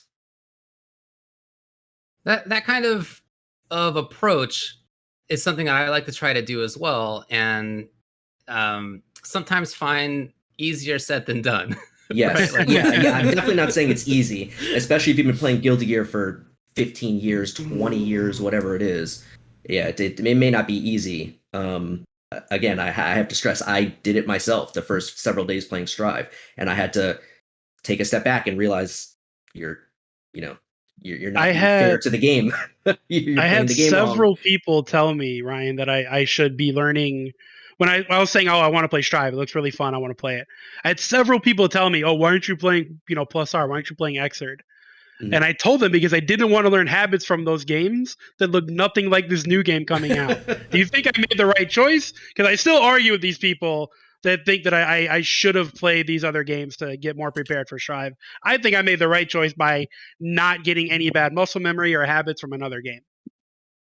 I think it's a wash. I think you would have picked up some things that would have helped you, and I think you would have picked up some things that would have hurt you. So I don't think you necessarily made a bad choice. I just think it just depends. If you want to get a handle on IBing and FDing, there's really no other way to do that than play a Guilty Gear game. There's no substitute for that, really. I can tell you one thing that you definitely saved yourself from is I spent the first week of Strive trying to throw with the H button instead of the D button. So that's what 15 years of Guilty Gear will do you. So you definitely saved yourself from that one. So it's just a wash, I think. Yeah. So how do you feel about Strive right now, being a kind of Guilty Gear veteran? Because you also played XX before, right? So XX Exert, do you feel like, are you enjoying Strive? Is this a game that you feel like is worth your time to dedicate for? Yeah, so far I'm enjoying it. I think I don't think there's any secret about what the game is. I think the developers have been very upfront from the very beginning about what they wanted the game to be, and I think that's exactly what they delivered. So you either like the game or you don't. I'm not saying I'm going to like the game forever. I don't know. Yeah, I might get bored of it. I might not. The new characters might come out. There might be a patch. Who knows? But for right now, I'm enjoying it. Yeah, it's fun.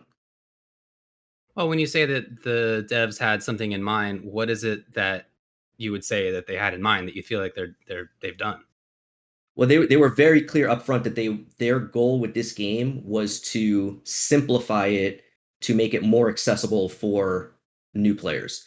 And I think that's a very fair goal, given that even within our community, which is niche, right? We know about the games. We know everything about the games. Right. And within our community, it was a game that had this stigma of, well, it's very complicated and it takes a long time to learn, and there's all, there's instant blocking and FDing, and there's all these things. And so if you imagine from a newer player who's new to the scene, or doesn't really know these games like we do, how do you learn? How, if you want to start playing the game from scratch, how do you even begin? So Right. I think it's a fair goal. And I think they were very upfront from the very beginning. And I think in a lot of ways they did a really good job. I love the simplification of dead angles to just being a defensive RC. Stuff like that I think is spot on for exactly the type of stuff they should be doing, to make it simpler for new players to understand all the different mechanics. So Sure. I don't know if people like have similar experiences. Like, I don't know if you have a similar experience to this, Ryan, but like when Guilty Gear XX was really, but like around Reload period and Strive, when I was playing it like at my most hardcore, I tried to get all my friends to play the game and they wouldn't play it.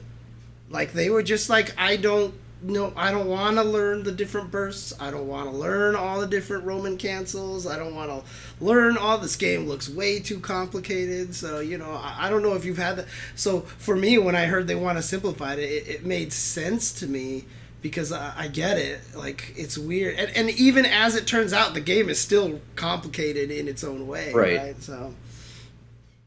Yeah, I never really had any experiences like that, because I was fortunate enough that down here in South Florida, we always had a great Guilty Gear scene. Probably a lot of people know a lot of names from Exerd, but a lot of those names, I would say every one of the names that you probably know from our South Florida scene, with the exception of Hotashi, who did start mostly with Exerd competitively. He had played stuff before, but competitively. But all the other people, Mystic and Juggernaut and all these South Florida players, Flash Metroid obviously, had been playing. I played Accent Core with them in 2007, 2008, something like that. I don't even remember the year, but so yeah, we've always been fortunate enough to have a scene. So I didn't really, I had enough people to play with. I wasn't really trying to fish people out to try to indoctrinate them.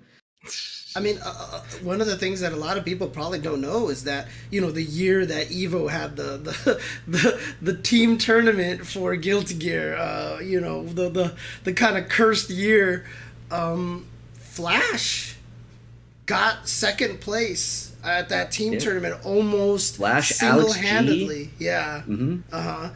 Because Alex G was a beast. Right. Alex G, the best Dizzy. A lot of people argued he was the best Dizzy in the world. Right. Because there was an argument that the Japanese Dizzies were just not playing the character to the same way he was, and he was an absolute beast. So I don't remember who the third person on that team was. It was Marn. Apologize for that, but it was Marn. Oh, it was Marn. Yeah, because the reason why I called that the cursed year, because that was when it was the first game on Sunday. And out of so there was 4 teams of 3 players. There's 12 players, 11 players total, because the team that won had Yosan on it with the Testament, who was the greatest Testament player at the time. They only needed 2 people on their team because they were super busted. But when the tournament started at 10 a.m., I think it was 3 or 4 of the 11 players were there. And like everybody else was asleep. And Flash had to basically win the first match by himself because Marn did not show up to the ballroom until the second game that they played, and he jumped on and lost immediately. And so Flash was doing all the work at that top 4. So this all sounds about right. It all sounds very plausible. Sounds real about Marn right now. And actually, just, sorry to sidetrack, this is one of those little history things. This is what caused the Evo guys to drop Guilty Gear from Evo. And this is when all the Guilty Gear fans said, you know what, let's boycott Evo because they're dropping our game. And that's when I talked to a bunch of the Guilty Gear community and said, no, do the opposite. Show up and have the best side tournament ever. They did that. Evo noticed, and Guilty Gear was back the next year. So all I'm saying is, you catch more flies with honey than you do. James Chen saved Guilty Gear. You heard it here first, folks. That's what I got out of it as well. Honestly? All right. Yes. Okay, you got it. So talk to me about what you're doing in this game. Are you taking it seriously? Is your intention to play it in tournaments? Are you just going to be streaming and having fun, or what are you up to? I've been thinking about that myself. I don't know, because this whole thing with the input lag on PS4. So I play on PC, right? And I don't have. Yeah, exactly. I don't have the game on PS4. So the prospect of I literally have not played it. Well, that's not true. I played the open beta on my PS4 because there was no beta on PC. But now that I played PC, I'm very scared to try to go back, and the prospect of that really does not appeal to me. I'm entered at CEO. I'll be at CEO at the end of the year, and I'll play. But I don't know how serious I can really take it. We'll see what happens. I mean, Axel, I feel like I can probably do fine. It's not maybe that much different. Maybe, I don't know. I haven't even tried it. Play So for a week on PS4 and you'll adapt. It's not that difficult. It's not that hard. So, but yeah, as far as like streaming and online tournaments and stuff, definitely, yeah. All right, cool. Well, tell everybody where they can watch you do the streaming, etc. So my Twitch is Ryan Hunter, and you can follow me on Twitter, OS Ryan Hunter, and I stream a few days a week, and I do hope to get back pretty soon to doing more targeted beginner stuff, doing replay reviews and match analysis and that kind of thing. But for now, it's mostly just chill streams, playing Axel, talking about stuff, answering questions, that kind of thing. So, if you ever want to, I definitely recommend people checking out his stream because he's really a fantastic person when it comes to like educating and having knowledge and being able to disseminate it in a really. Could have just left it at he's a really fantastic person. I mean, that was a good sentence. I mean, right? That's true. One of the hardest things about I do recommend it.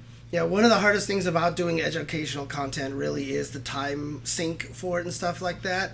I mean, maybe it's time to have this conversation, but if you want to team up and try to work on some stuff, Ryan, like, we should talk or something like that, because we should talk. I'm definitely totally down with that. But I do ask everybody this question, where your handle comes from, but I don't think your story is as crazy as my name. Yeah. Well, actually, so I can give you a really short, very quick story about that, and I don't know if David remembers this, but I did have a handle originally back in the early days, back in the Third Strike days. So my handle was Hunter SFL because I wanted to just be Hunter, but Hunter obviously is taken everywhere. So Hunter South Florida, right? And I entered tournaments under that for years and years and years.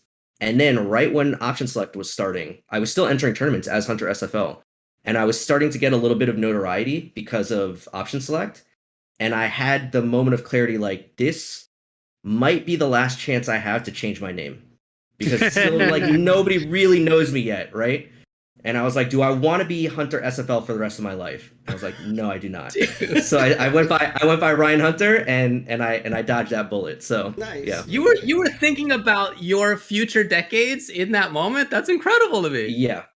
And you're I made the quick sidestep. Good Because work. no, you know why? Because Flash has tried to change his name so many times, but he's Flash Metroid. So is Crack Fiend. That's just Crack Fiend has also tried to change his name several it's times. just- once you It reach just doesn't once work. you reach a certain point, that's it. You're locked in. So That's true. yeah. you might be one of the only people here who has actually told that story and then actually came out with choosing your own name, you know, like poor Potter from MVC2, you know. Yeah. He's tried to get rid of Potter and he can't do it either. So oh man. All right, Ben. Yep. I hope you're doing all right. I hope you're doing well in these weird times. But thanks a lot for joining us. Cool. Yeah, cool you guys to too. catch Thanks up for on having you. me. Yep. All right, buddy.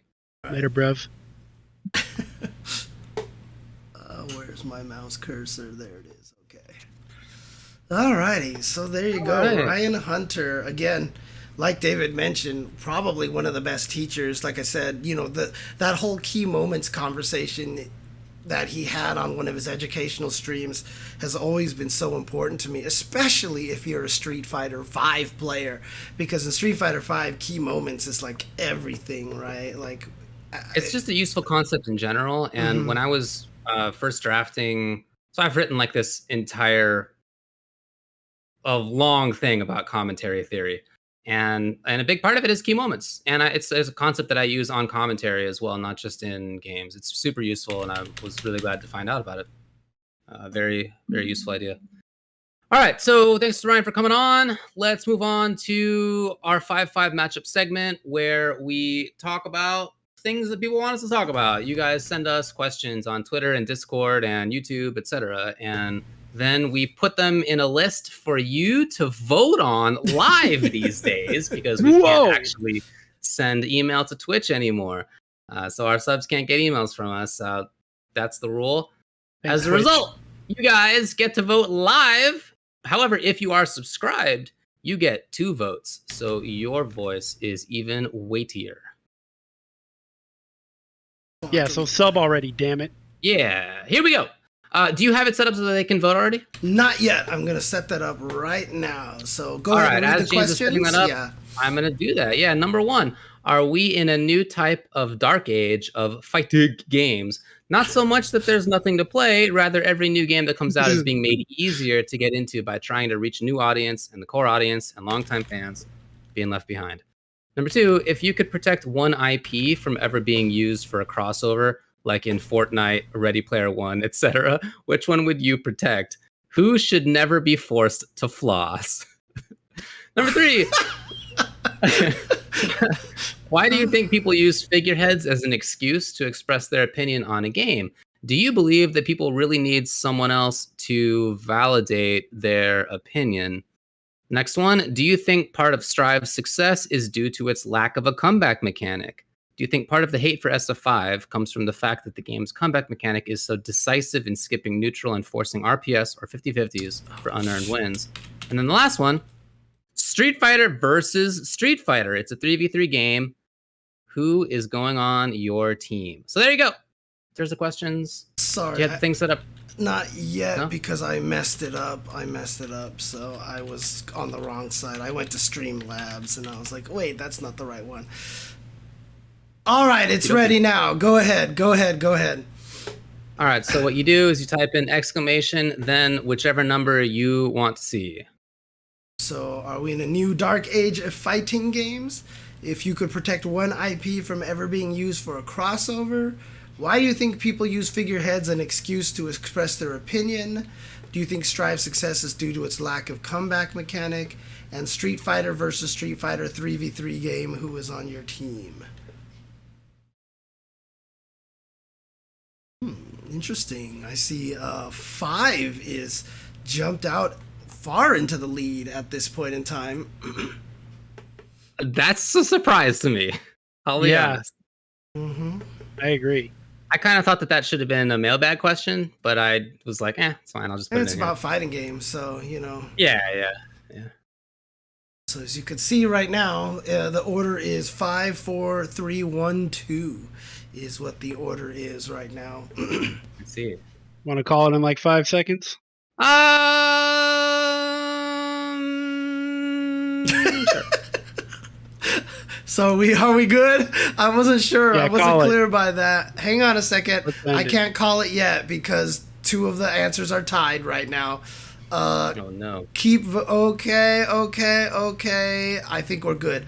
It's going to be number 5 and number 4 are going to be the questions here for us. So Not what I expected. Not what I No, expected not at either. all. But there it is. Okay. That's the word of the people, and we So- will abide by it. Here's the True. question. When they say Street Fighter versus Street Fighter, 3v3, who is on your team? Do they mean players or characters? Characters, dude. We're talking about. Okay, Well, okay. it's my reading of it is like we're talking Yeah, about a Street Fighter versus Yeah, Street like a Fighter Capcom game. only Street Fighter. Exactly. yeah. It's a versus game, but it's Street Fighter only. Right.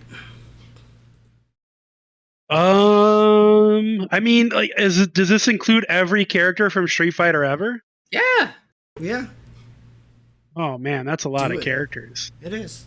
I mean, I'm sure you would probably pick like Nanase and Sharon and those characters, but I don't Don't forget think- about Peter from Street Fighter 5. Yeah. He wasn't officially playable though.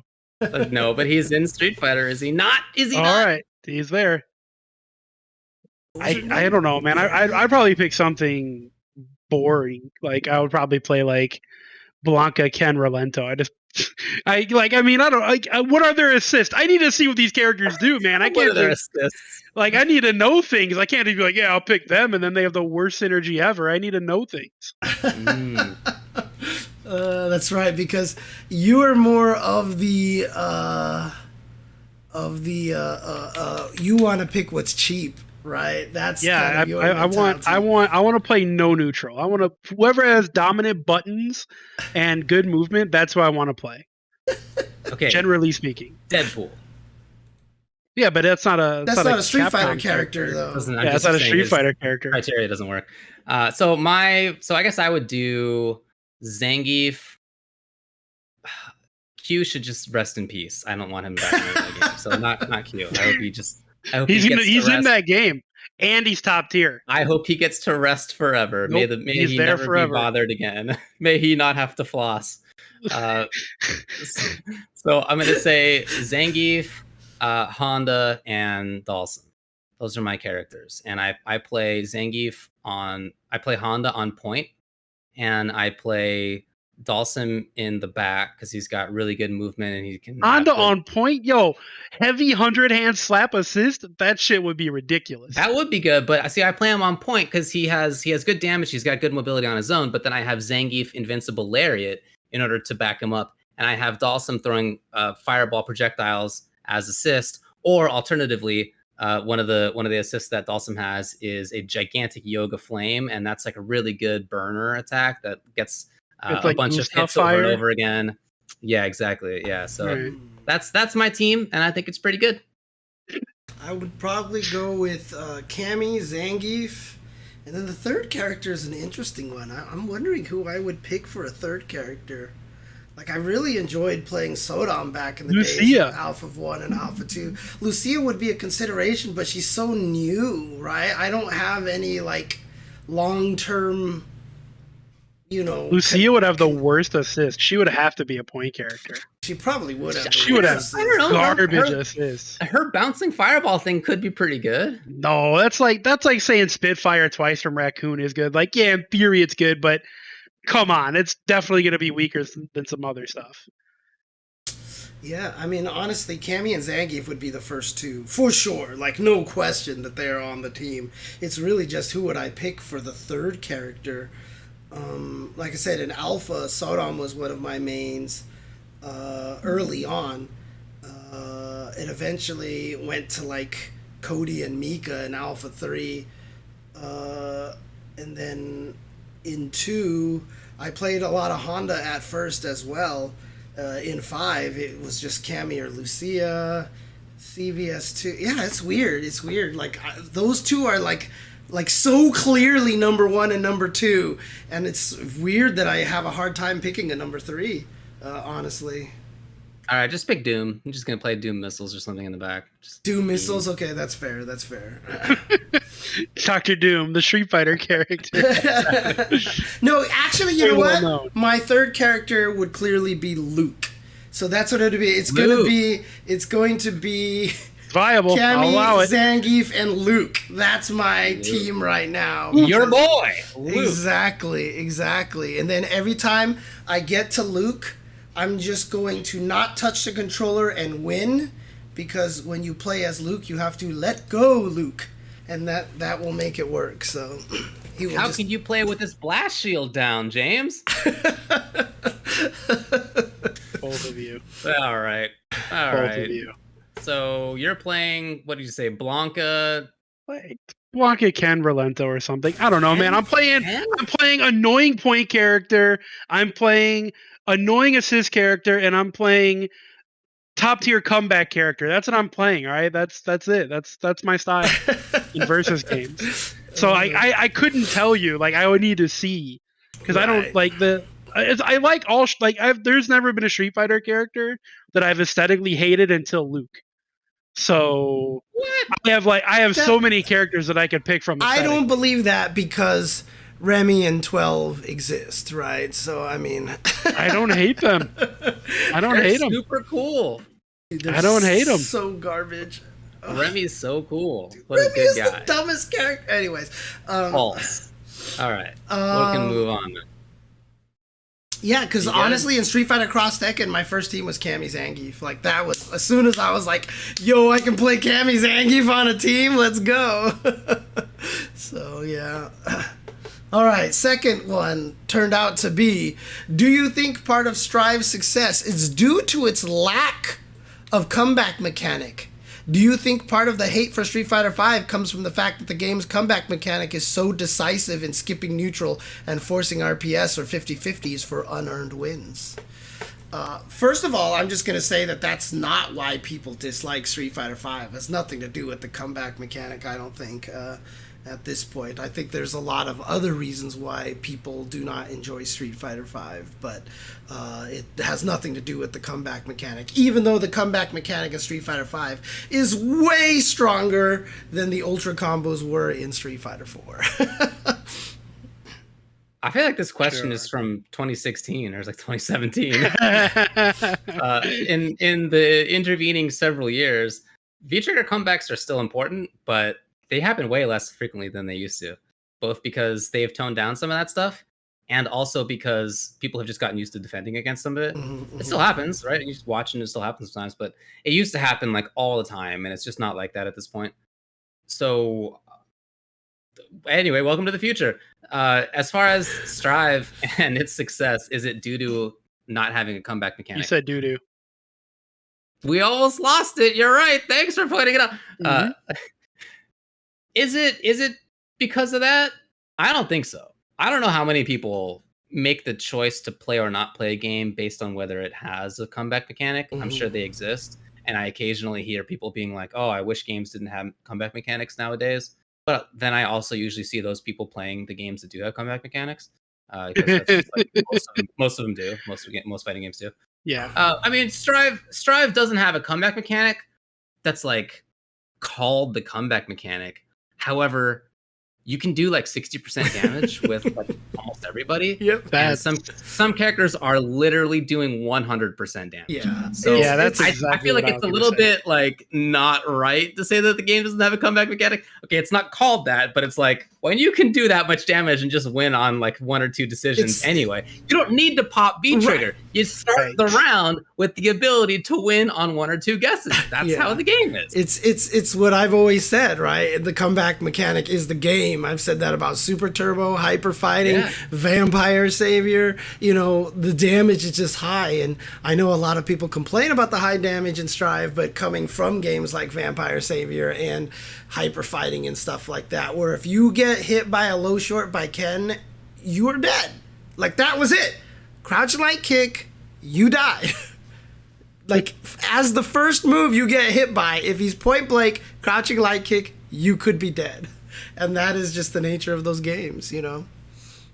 So Yeah. I think that's the nature of Stride for sure.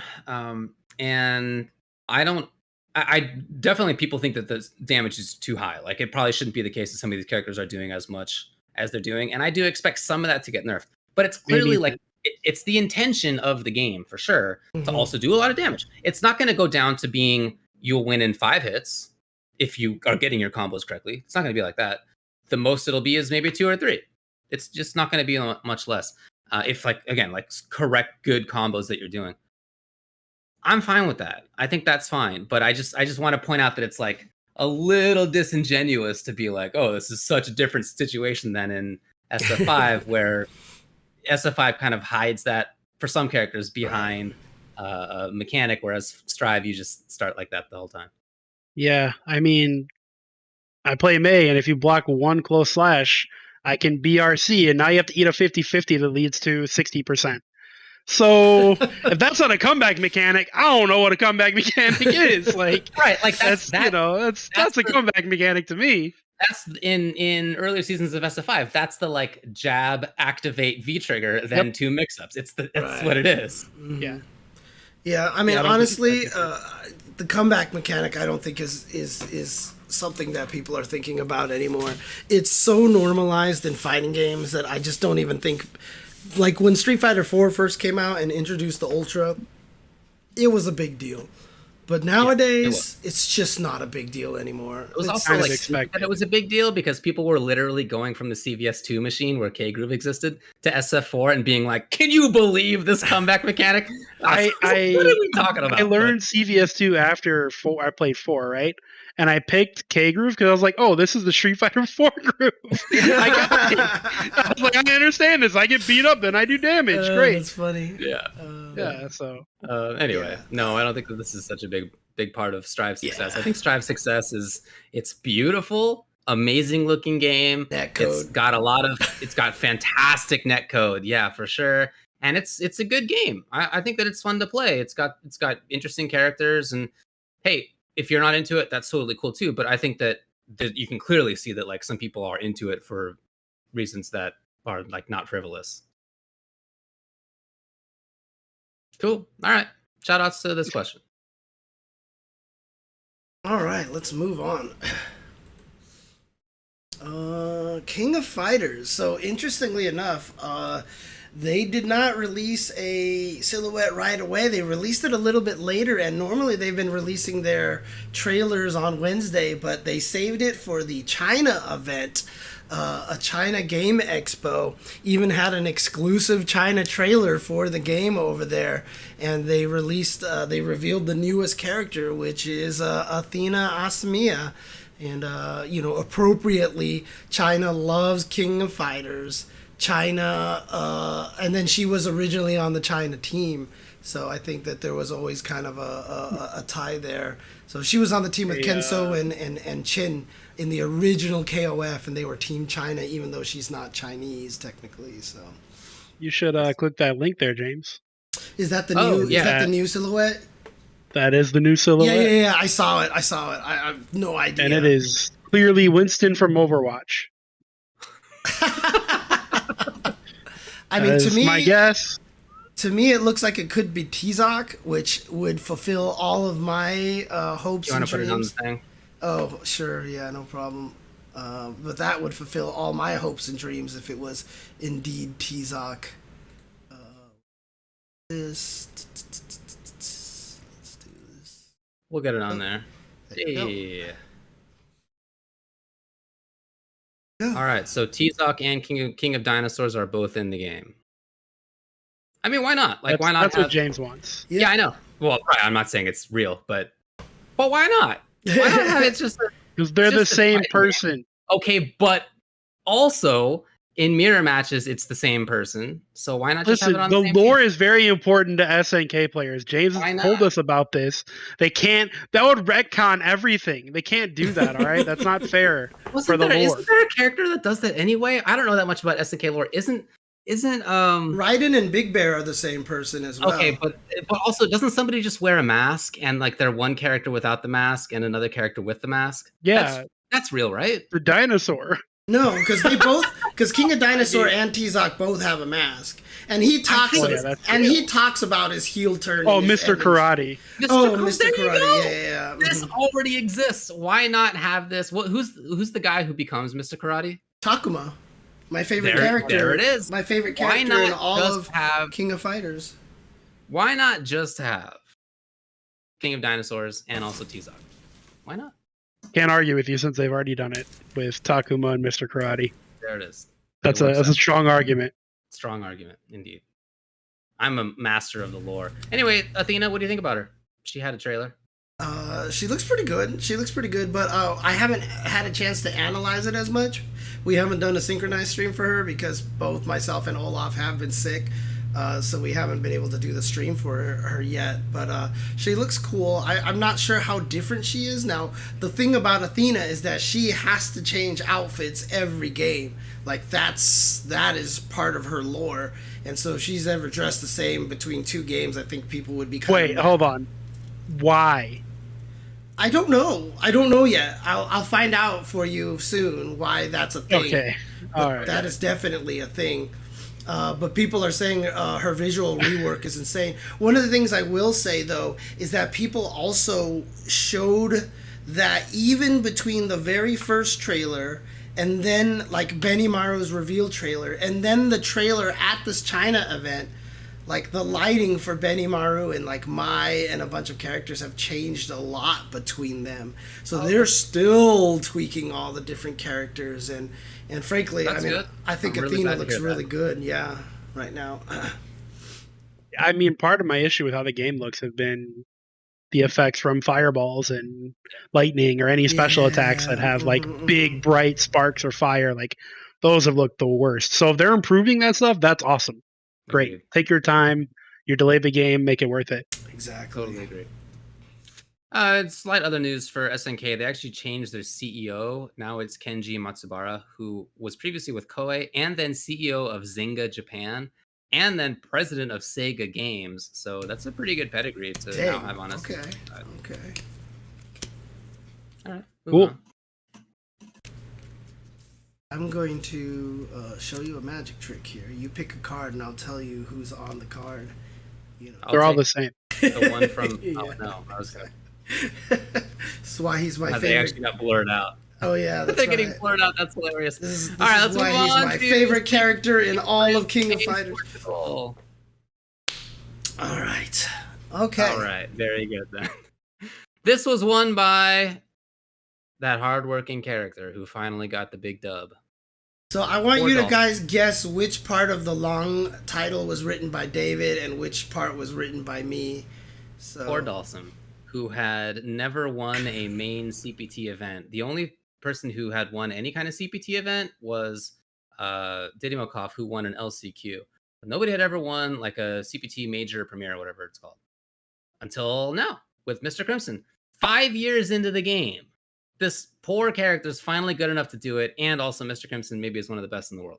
So shout outs to him. That was awesome. Luffy got second, Vega Patch got third, which means the top three is Dalsum, Mika, Fang. So just in case you were curious about like how well different characters in the game can compete, it's pretty well balanced. Yeah, I'd say so. That's pretty incredible. But I mean, here is like, let's talk about this. Do you feel like Mr. Crimson is one of the best players right now in the world and maybe the best player in Europe? What do you think? Well, he's certainly on the high list for that. Is he better than everybody else in Europe? I mean, he won the Red Bull Europe thing, right? And now he wins this. So he's definitely one of them. Like, he's one of the top 2 or 3 for sure. Mm-hmm. And he might be the best Dalsum player in the world right now. It's kind of hard to tell because the Japanese Dalsums, well, nobody gets to travel, I guess, right? But like we don't get to see them quite as often when it comes to weekly big events in the same way that we get to see other people in other parts of the world where there are like these big weekly events online. They're not really broadcasting that as much. So it's hard for me to say for sure, but he's definitely one of the best Dalsums and one of the best players in the world. I mean, Arturo literally just straight out said he was the best Dalsum in the world Yeah, right yeah, now. he So. definitely. That's a lot of people think that he is, and I think that's a totally reasonable take. And so now here's the question, though. I mean, obviously, like, jokes aside, obviously when Dalsum came out this season and he got knocked down when he was floating, everyone thought it was the end of Dalsum and everything like that. You know, we've gone from that to the point where Arturo says, like, Dalsum's cheap and he's confident at tournaments and stuff like that. Do you feel like Dalsum then is top tier? Do you feel like he might be potentially a top 10 character in Street Fighter V? Top 10 could be. I don't know that I would say he's top tier. I think there's probably some characters above him, but I think that top 10 seems reasonable. Is he top quarter? Sure. I think that's totally plausible. He's good. If you recall, when this season came out and they gave him those nerfs, I did say, like, I'm not ready to say that Dalsum is dead. I think that the character actually probably still has some juice in him. So not everybody. You were reasonable for sure, but man, every other Dalsum was just R.I.P. Dalsum, you know. Some of them were, to be fair, but others definitely were not. Also, it's the thing is with Dalsum, his buffs. It at no point was it like, oh, Dalsum went from terrible to being great. Look at these awesome buffs. It was just like these little buffs that over like 4 seasons finally resulted in a good character. It was just system buffs this season helped too. V-Shift definitely helped a lot. 100% they helped. And it's one of a little bit of character things, then the system change equals good character. Yeah, honestly, it's one of the reasons why I feel like I really love what the battle team is doing, because they said it. They said V-Shift as soon as it came out. What did it say in the patch notes? This mechanic is probably too strong for Dalsum, so that's why we nerfed the floating and everything like that. And they were right. Like, how many times have we actually seen people make those speculations in patch notes, and they're just like, Yun has a hard time getting in, so we made his EX lunge punch plus on block. Like, how many times have we seen that kind of stuff? And actually, this one was right. It's so satisfying to see, to know that the battle team actually knows what they're doing. Just a couple other things I wanted to point out here were stats from Glenn, the game 2K. Here's one tweet. In the 42 regular season events of the streak, since somebody had one from coming from losers side in top 8, only 9 players who started in top 8 in losers had gotten to grand finals. 5 did it early in the streak. Only 1 player had done it this year. And then Crimson finally ended that by actually starting top 8 in losers and winning the whole event. So hats off to him. That hadn't happened in 42 events. Dang. And then also he overcame a 2-1 deficit in both grand final and reset final. He's only the 3rd player to pull off 2-0 or 1 comebacks in the grand finals. Previous 2 were Kazunoko and Oil King, and those haven't happened in 3 or 4 years.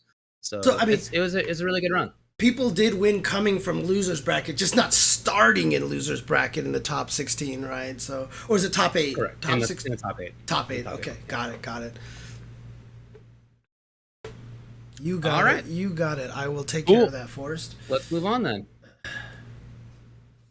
Wow, David is actually maxed out right now. Okay. Maxed out what? He's at 190% volume, so I just put him to 200 right now. So I guess it's still. Do you want me to get closer to this guy? Yeah, that might actually help. So just put it in your mouth.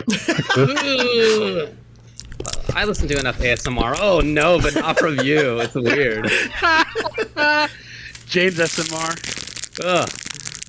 Okay. Briefly, I just wanted to talk about an event that happened over the past weekend, the DMC 3v3 in Killer Instinct, as we move on to topic number 8. Sorry, I was too busy doing ASMR on the screen. Okay, go ahead. Yeah, I didn't have a ton to say about it. I watched some of it and it was fun, and they always have new music that they get made custom for it, and it was cool again. It was won by the Money team, which is Latalis, The Chronicle, and Extreme Zombie. And it was a lot of fun to watch. It was interesting. They actually partnered with Dreamhack, I guess, because it was on Dreamhack Fighting Games channel. Yeah, that's what it seemed like. Dreamhack had an event over the past weekend as well, Dreamhack Beyond. So I thought that was cool. It was fun to watch again. They had a bunch of people watching in there, more than had been watching the last time that they ran one of these events. So I hope that it's getting more traction. If you're at all interested in Killer Instinct, I recommend checking out the archives again on the Dreamhack Fighters Twitch stream. Lots of really good matches, informative commentary. They did a great job. Awesome. All right. And something else that was just fun, just wanted to briefly highlight here. The Game Newton first to 10 special first to 10s that had Vampire Savior over the past weekend. It was Friday night for us, Saturday day for people in the rest of the world. Did you guys watch any of this? I did. I watched James Chen stream it and commentate it. Yeah, I did too. I did too. Because I like the game, but I don't know terribly much about it. It's just fun to watch. It's just the kind of game where you don't even need to know that much about it to have fun watching it. So I watched James. I really tried my best to stay up, but I ended up tapping out. I was surprised. Yeah, I didn't watch all of it. I watched about half. Yeah, I was surprised you made it as far as you did, to be honest with you. Yeah, I made it to the next day, so that was a big moment for me. But anyway, it was a lot of fun. Did you? What do you think, James? You're somebody who knows more about Vampire. Look, there's the thing about it is like people can tell when I'm doing the commentary for it and everything how much I just love the franchise. Like I just have such a passion for Vampire Savior, the Darkstalker series, the Vampire series, because it's a labor of love. Like if you want to talk about a fighting game with a labor of love, like there was no reason that this game was made outside of the fact that these guys wanted to make it, and they wanted to make it as cool as dang possible. I mean, it is just absolutely such a great game, and again, it's also broken as hell, and it's just like it's fun to watch. And that Bishamon Lord Raptor fight, I don't know if you got a chance to go watch any of the archives, David, but I haven't yet. No. Dude, the second to the last match between Bishamon and Lord Raptor was like that was the highlight of the event. Like clearly, it was so good. I do have the footage of it. It hasn't been uploaded yet. It probably won't get uploaded to the Ultrachen channel. We've been trying to focus a little bit more on shorter form content. Yeah, guys, go subscribe to us on YouTube. And so one of the tricky things is that long form content can actually kind of be detrimental to YouTube algorithms and stuff, and so I'll probably upload it eventually to my youtube.com/jchenzor channel, so it'll probably just end up there eventually. I'll get it up there soon. I was planning to do some editing for that either tonight or tomorrow night or something like that. Sweet. Looking forward to that. But speaking of editing, real quick, I just want to throw that link in the chat. Casmer is an editing god. Go watch that video. Even if you hate Ultrachen TV, which obviously you don't because you're here, but like just appreciate the editing that Casmer put into that video. Yeah, it's a match that Tubbo had versus Hanzo Gonzo, and the match is in there, and it's like a fun to watch match. But the editing is like the real draw. Like seriously, it's hilarious. Please check it out. Oh man. But yeah, I mean, again, if you want to see why Vampire Savior is just like so beloved to so many people, once I get this out, just follow me on Twitter. I'll let you guys know when it goes out, because I mean, the matches are fast. Like first to 10, some of them could practically fit in a 2-minute and 20-second Twitter highlight. I swear, like that's how fast this game goes. And it's just, there's so much personality. And like I said, I sometimes don't even do commentary. I'm just sitting there talking about animations and why I love this character and stuff like that. Cool. It's just, it was cool to listen to. It's, oh man, what a great, wonderful game. So anyways, when people, assume that Street Fighter is my thing, I always tell people my favorite fighting game franchise ever is Vampire. And then probably Guilty Gear, and then maybe Street Fighter. So, Yeah, whatever, Street Fighter guy. Yeah, Capcom exactly. James. Well, I guess we savage. Okay. All right. And we move on to the next one. Okay, this is going to be brief, but you know how we were going to run a Sure You Can scrimmage? We had announced it, that we were going to do that. And we announced the rule set as being that anybody in floor, what did we say, floor 7 and below? No, we said floor 6 and below. It was 6. 6 and below can enter. And it was specifically for beginner and lower level players. Well, it turns out that that was probably too restrictive because the tournament didn't end up happening. We had only 3 people who could enter and were there for it. We had a ton of other people who actually did sign up, and then they saw the restriction and they were like, "Oh, I'm actually too high ranked. I can't be in this." And in talking with other people, they too would have entered, but they did see the restriction and so didn't sign up. So we're not going to have it be as restrictive next time. The next couple weekends are Evo, so we're not going to do it like the next couple weekends. But then the weekend after that, we're going to have another Sure You Can scrimmage, and it won't be as restrictive. So please come play the Guilty Gear with us. Right, and just as a warning too, I've also seen some people respond with, well, when my friends heard that you might bring it up to level 8, now they're too intimidated to come and play. Trust me, the difference between what you're expecting probably in 8 and what you are at in 6, if you are going to enter at 6, is not enough for you to not play. I think it's still very doable, and again, it's a great learning experience. You'll have us giving advice. You'll have the ability to talk to the people. If you do fight one of those level 8 guys and they beat you, you can talk to them and ask them for advice and stuff, and you'll make friends that you can match make with and stuff, and that's the important part of the Shoryuken scrimmage. So yeah, it's a very intentionally positive and friendly kind of atmosphere. That's really what we're going for, and everybody who likes to play with it, they are that kind of person. So hats off to everybody who has been involved with those in the past. We're going to be doing that again in the future. And then as far as upcoming stuff, like I just said, Evo is this weekend. It's this weekend and the next weekend, and brackets are up. You know, if you want to see if you have entered Evo and you want to see who you're going to be playing against in Evo 2021 online, that is available. You can look at that now. So again, the games are Tekken 7, SF5, Guilty Gear Strive, Skullgirls, and MK11. And remember that it's regionalized because we're playing online. So it's not like there's one Street Fighter tournament. There are Street Fighter tournaments like all over the place. So as a result, it's not that there's going to be like there has been in the past for Evos, like Sunday finals day, where there's just like the top 8s. It just isn't like that because there are these different regions and tournaments. So if you look up on their site, which is smash.gg/evo, you can find the whole streaming schedule.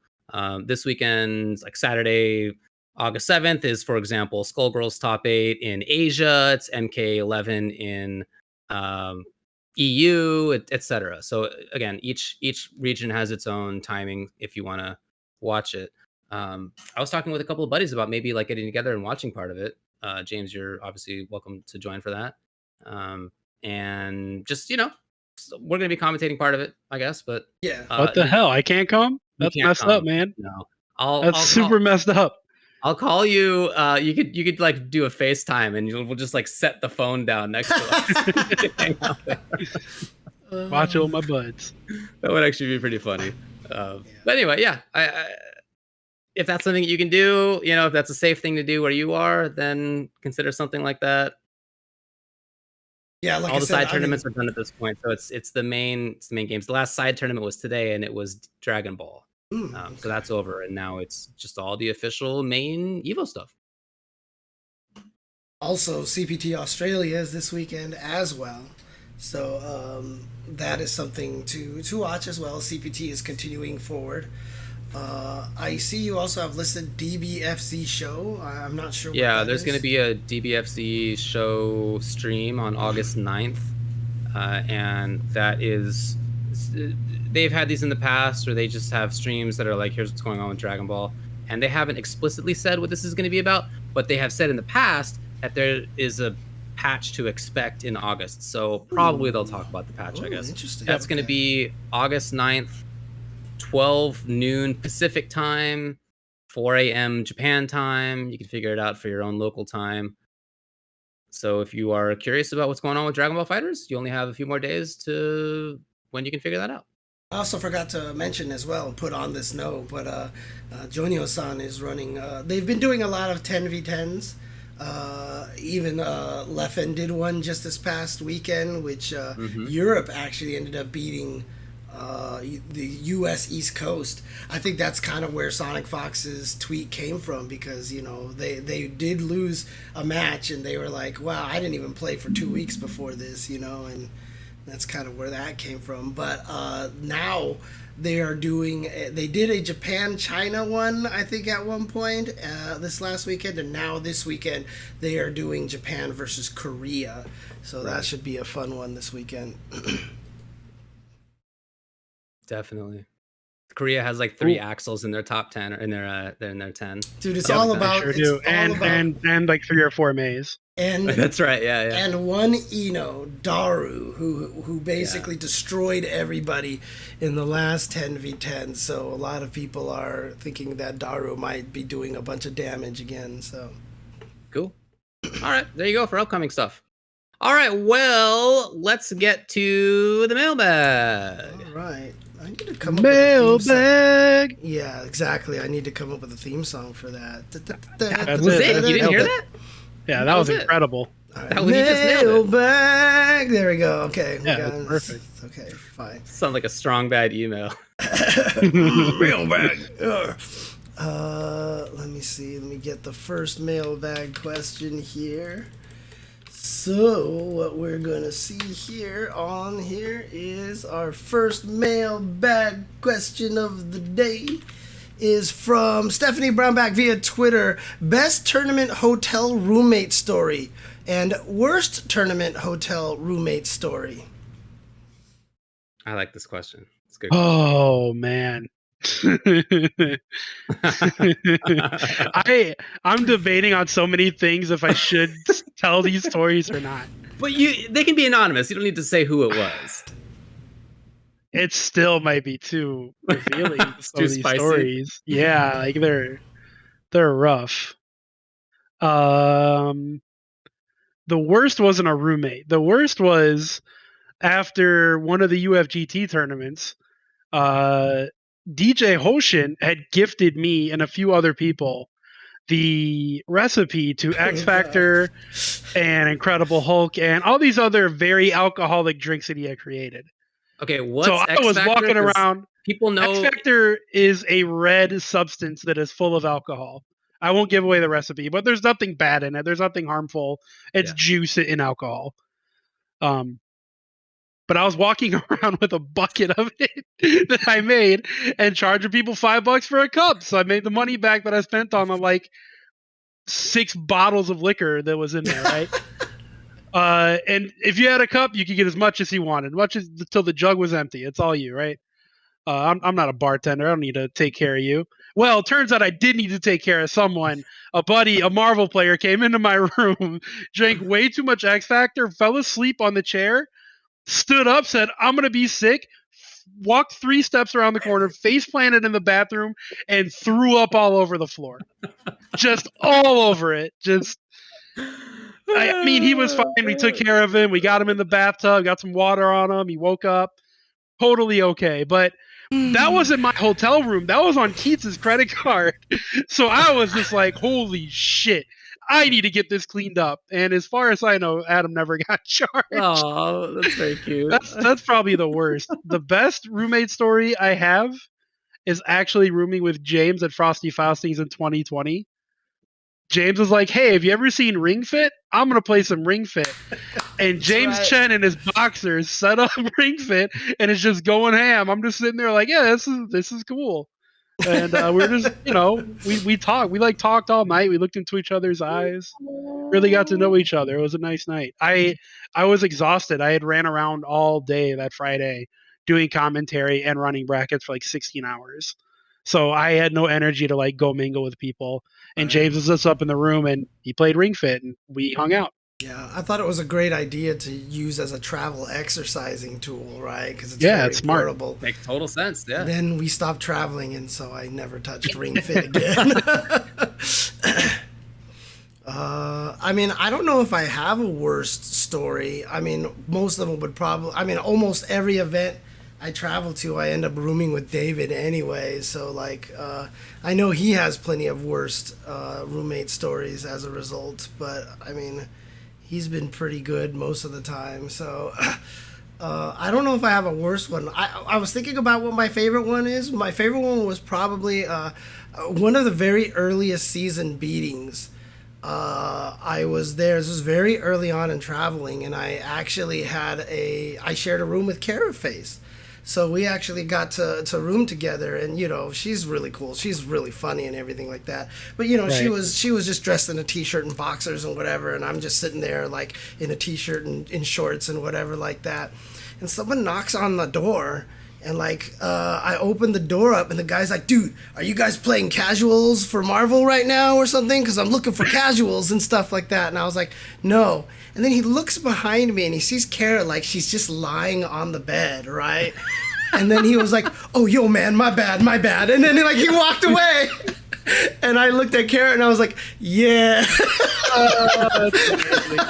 She started cracking up, dude. Oh, it was actually kind of funny, dude. And that's how the Jay Chensor and Caraface rumors got started. Yeah, That's hilarious. exactly. So, oh man. I've been trying to think as you guys have been talking. I don't have bad roommate stories when it comes to FGC stuff. I have plenty of bad roommate stories when it comes to like times that my friends and I have traveled to Vegas outside of FGC or things that we did living together in college. So plenty of bad stuff. But when it comes to specifically fighting game events, the thing is that I didn't really start to travel for fighting game events until Street Fighter 4, and really just for commentary, to be honest. I traveled a few times before that, but in those times nothing weird happened. Totally fine. And then once we started traveling for commentary, yeah, it was mostly with James. And when it wasn't, it was like with somebody else who I was good friends with. So it's always been cool. It hasn't been weird. What about the Evo that I crashed your hotel room and you got me a cot? Yeah, this is it's like what I'm talking about. Like that, I had a single room at Evo. Yeah. I think it was a suite even, right? Yeah, you had like a whole bedroom Mm-hmm. basically. Somehow I got a suite. Yeah. I don't remember how it even happened. But I did, and yeah, I let you crash there. And we had a good time. Like we had people over and we just like hung out and had some beers and whatever. It was totally fine. So nothing weird. Which is, I guess, lucky because I know that for a lot of people, it's maybe they don't have like guaranteed people who they're going to stay with. Who Just you wait, Bucko. Next tournament we room together. I'm gonna make it weird. Just I'm gonna give you this bad story. Just play some Ring Fit. Yeah, but I'll be shirtless. Maybe I'll have boxers on. I think my favorite like FGC roommate story is James and I were staying together, and after some event, Mike Ross just wanted to come out and hang out with us. He's a guy who in some ways is really outgoing and extroverted. In other ways, like where was this? I don't remember where it was. This was Seattle. This was after the first Red Bull like NA finals for CPT. Okay. Yeah. Hey, I was there. That There was you a go. good time. Yeah, Brock was there. But we were just gonna hang out. We ordered pizza in, and Mike was like, "That sounds like the best time I've ever had at a fighting game event." It's like sitting in a room with like two other people and eating pizza quietly while we look at our phones. Dude, like literally, like me and David. Literally what we did. After the tournament was over, we were just like, "Hey, what do you want to do? Let's just order some pizza and go back to our room." And like Mike was like standing near. He's like, "So wait, what are you guys doing?" And we're like, "We're just gonna go back to the room, order some pizza, and just chill." He's like, "That sounds like the greatest idea ever." So we're like, "Come with us." Yeah. And so like, yeah, literally I was like sitting on my bed. David was at the desk. Mike is just sitting on the floor, like next to the door. And we weren't talking. And it was like, he We didn't loved even it. talk to each other. He loved That's it, hilarious. dude. He Look, was like, man, I'm not accusing Mike of anything here, but I can tell you, as someone who was there to work for Red Bull, none of us were sober. Mm-hmm. That was a very legal state to buy marijuana, no one was sober. So I can imagine if Mike had partaken, I don't know him. If he had, sitting quietly and eating pizza while you're stoned is fuck. That is that's definitely a great time. I don't think he had been partaking at that moment, at that time yet. So he didn't act. Yeah, I don't know, but So. That was also a place where they were like giving us free booze too. So things were. Yeah, it was, man. That was one of my favorite tournament It experiences. was pretty I'm not gonna chill, lie. dude. It was honestly. so. Yeah. Remember they gave us a bunch of clothes too. They're just like, here, have a wardrobe. dude. Red Bull always gives out clothes, dude. That was so dope. That was great. Red Bull, hire me again, please. Yeah, no, they coming they back did to good Vegas, stuff for dude. sure. They're coming back to Vegas. My worst roommate story is about the time that one of the roommates where I lived didn't do the dishes for probably like 3 months, and it lasted so long that the mold actually got like installed in the walls, and we were sick for the entire last month that we lived there. We had a constant cough. It smelled weird in there. It was just super. Why didn't you clean that? It got a principal, damn it. Yeah, and it got so bad that the other roommate ended up taking all of the dishes and putting them on the bed of the person who hadn't done all the dishes for 3 months. And man, let me tell you, when I got back to my apartment and saw all these dishes on my bed, I was pissed.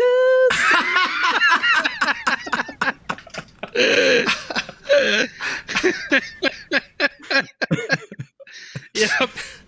Sounds about David. Yeah. That was I was like 19 or 20 years old, something like that. You had no right to be angry, just so you know. I don't think I was actually angry. I think I was like, this is inconvenient, but I get it. I understand. All right. We can move on to the next one.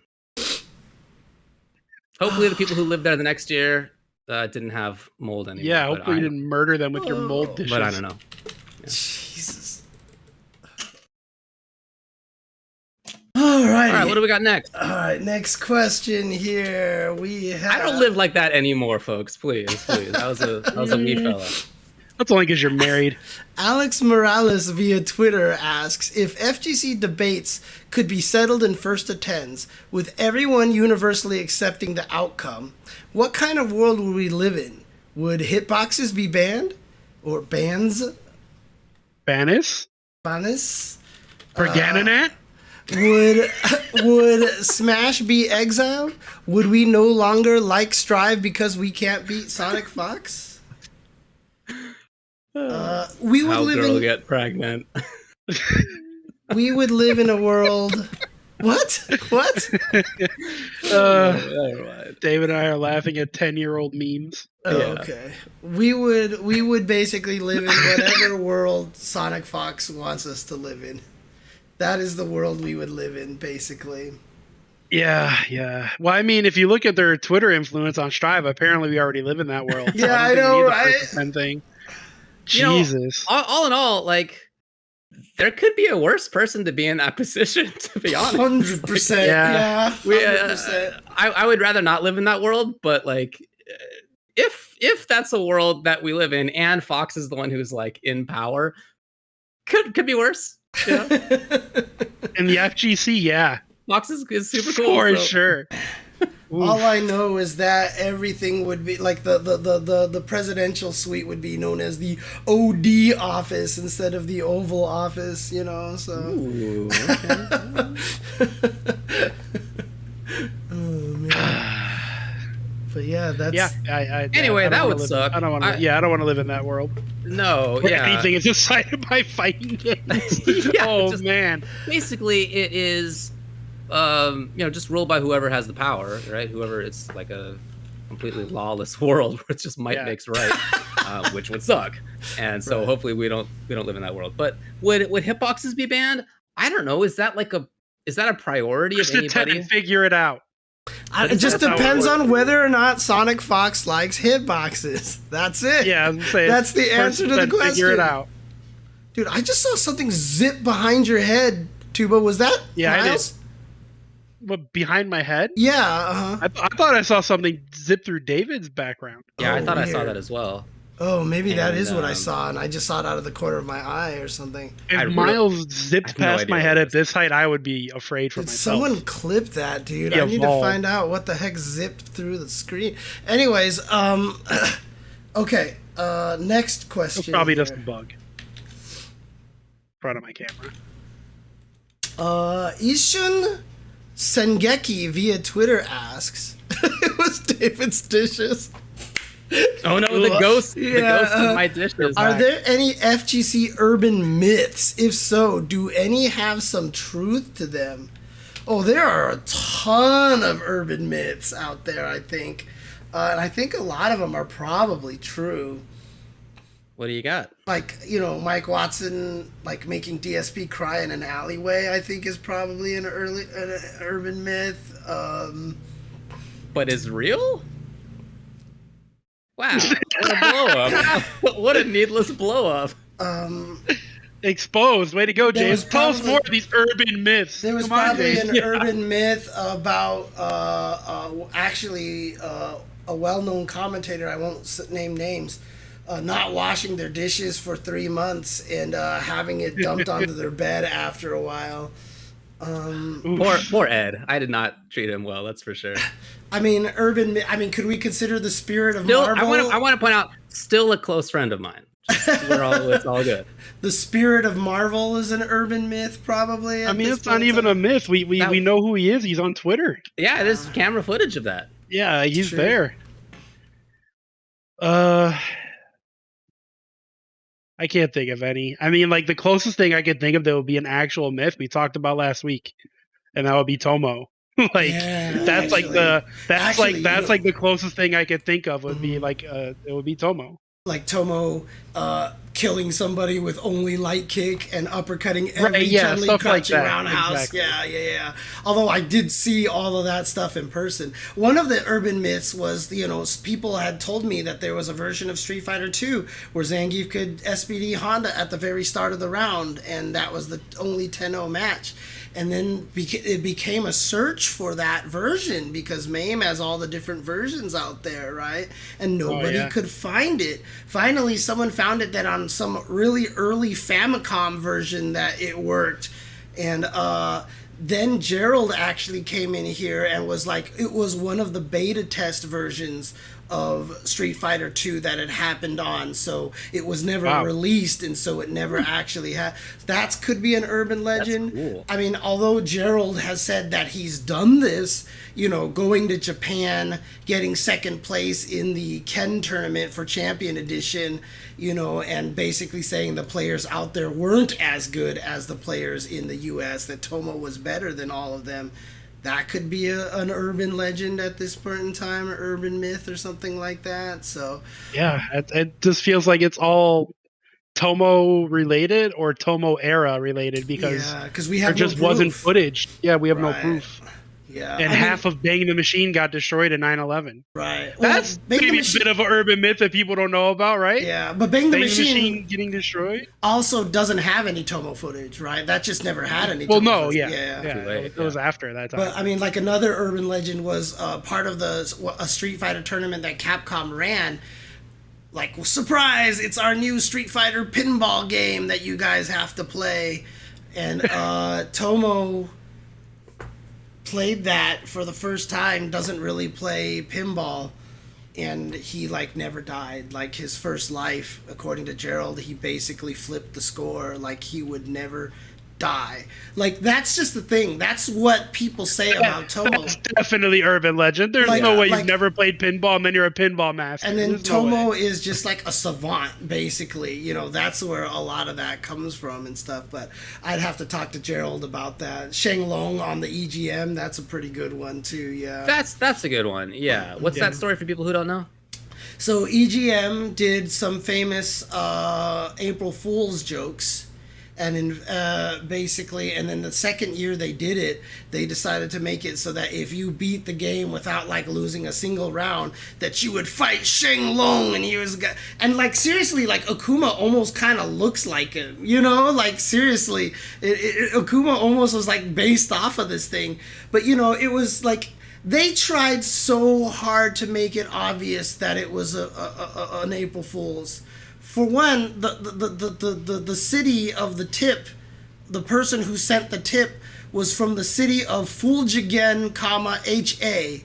And there's no state that is HA, right? There's literally, so it's Fuljigen, ha!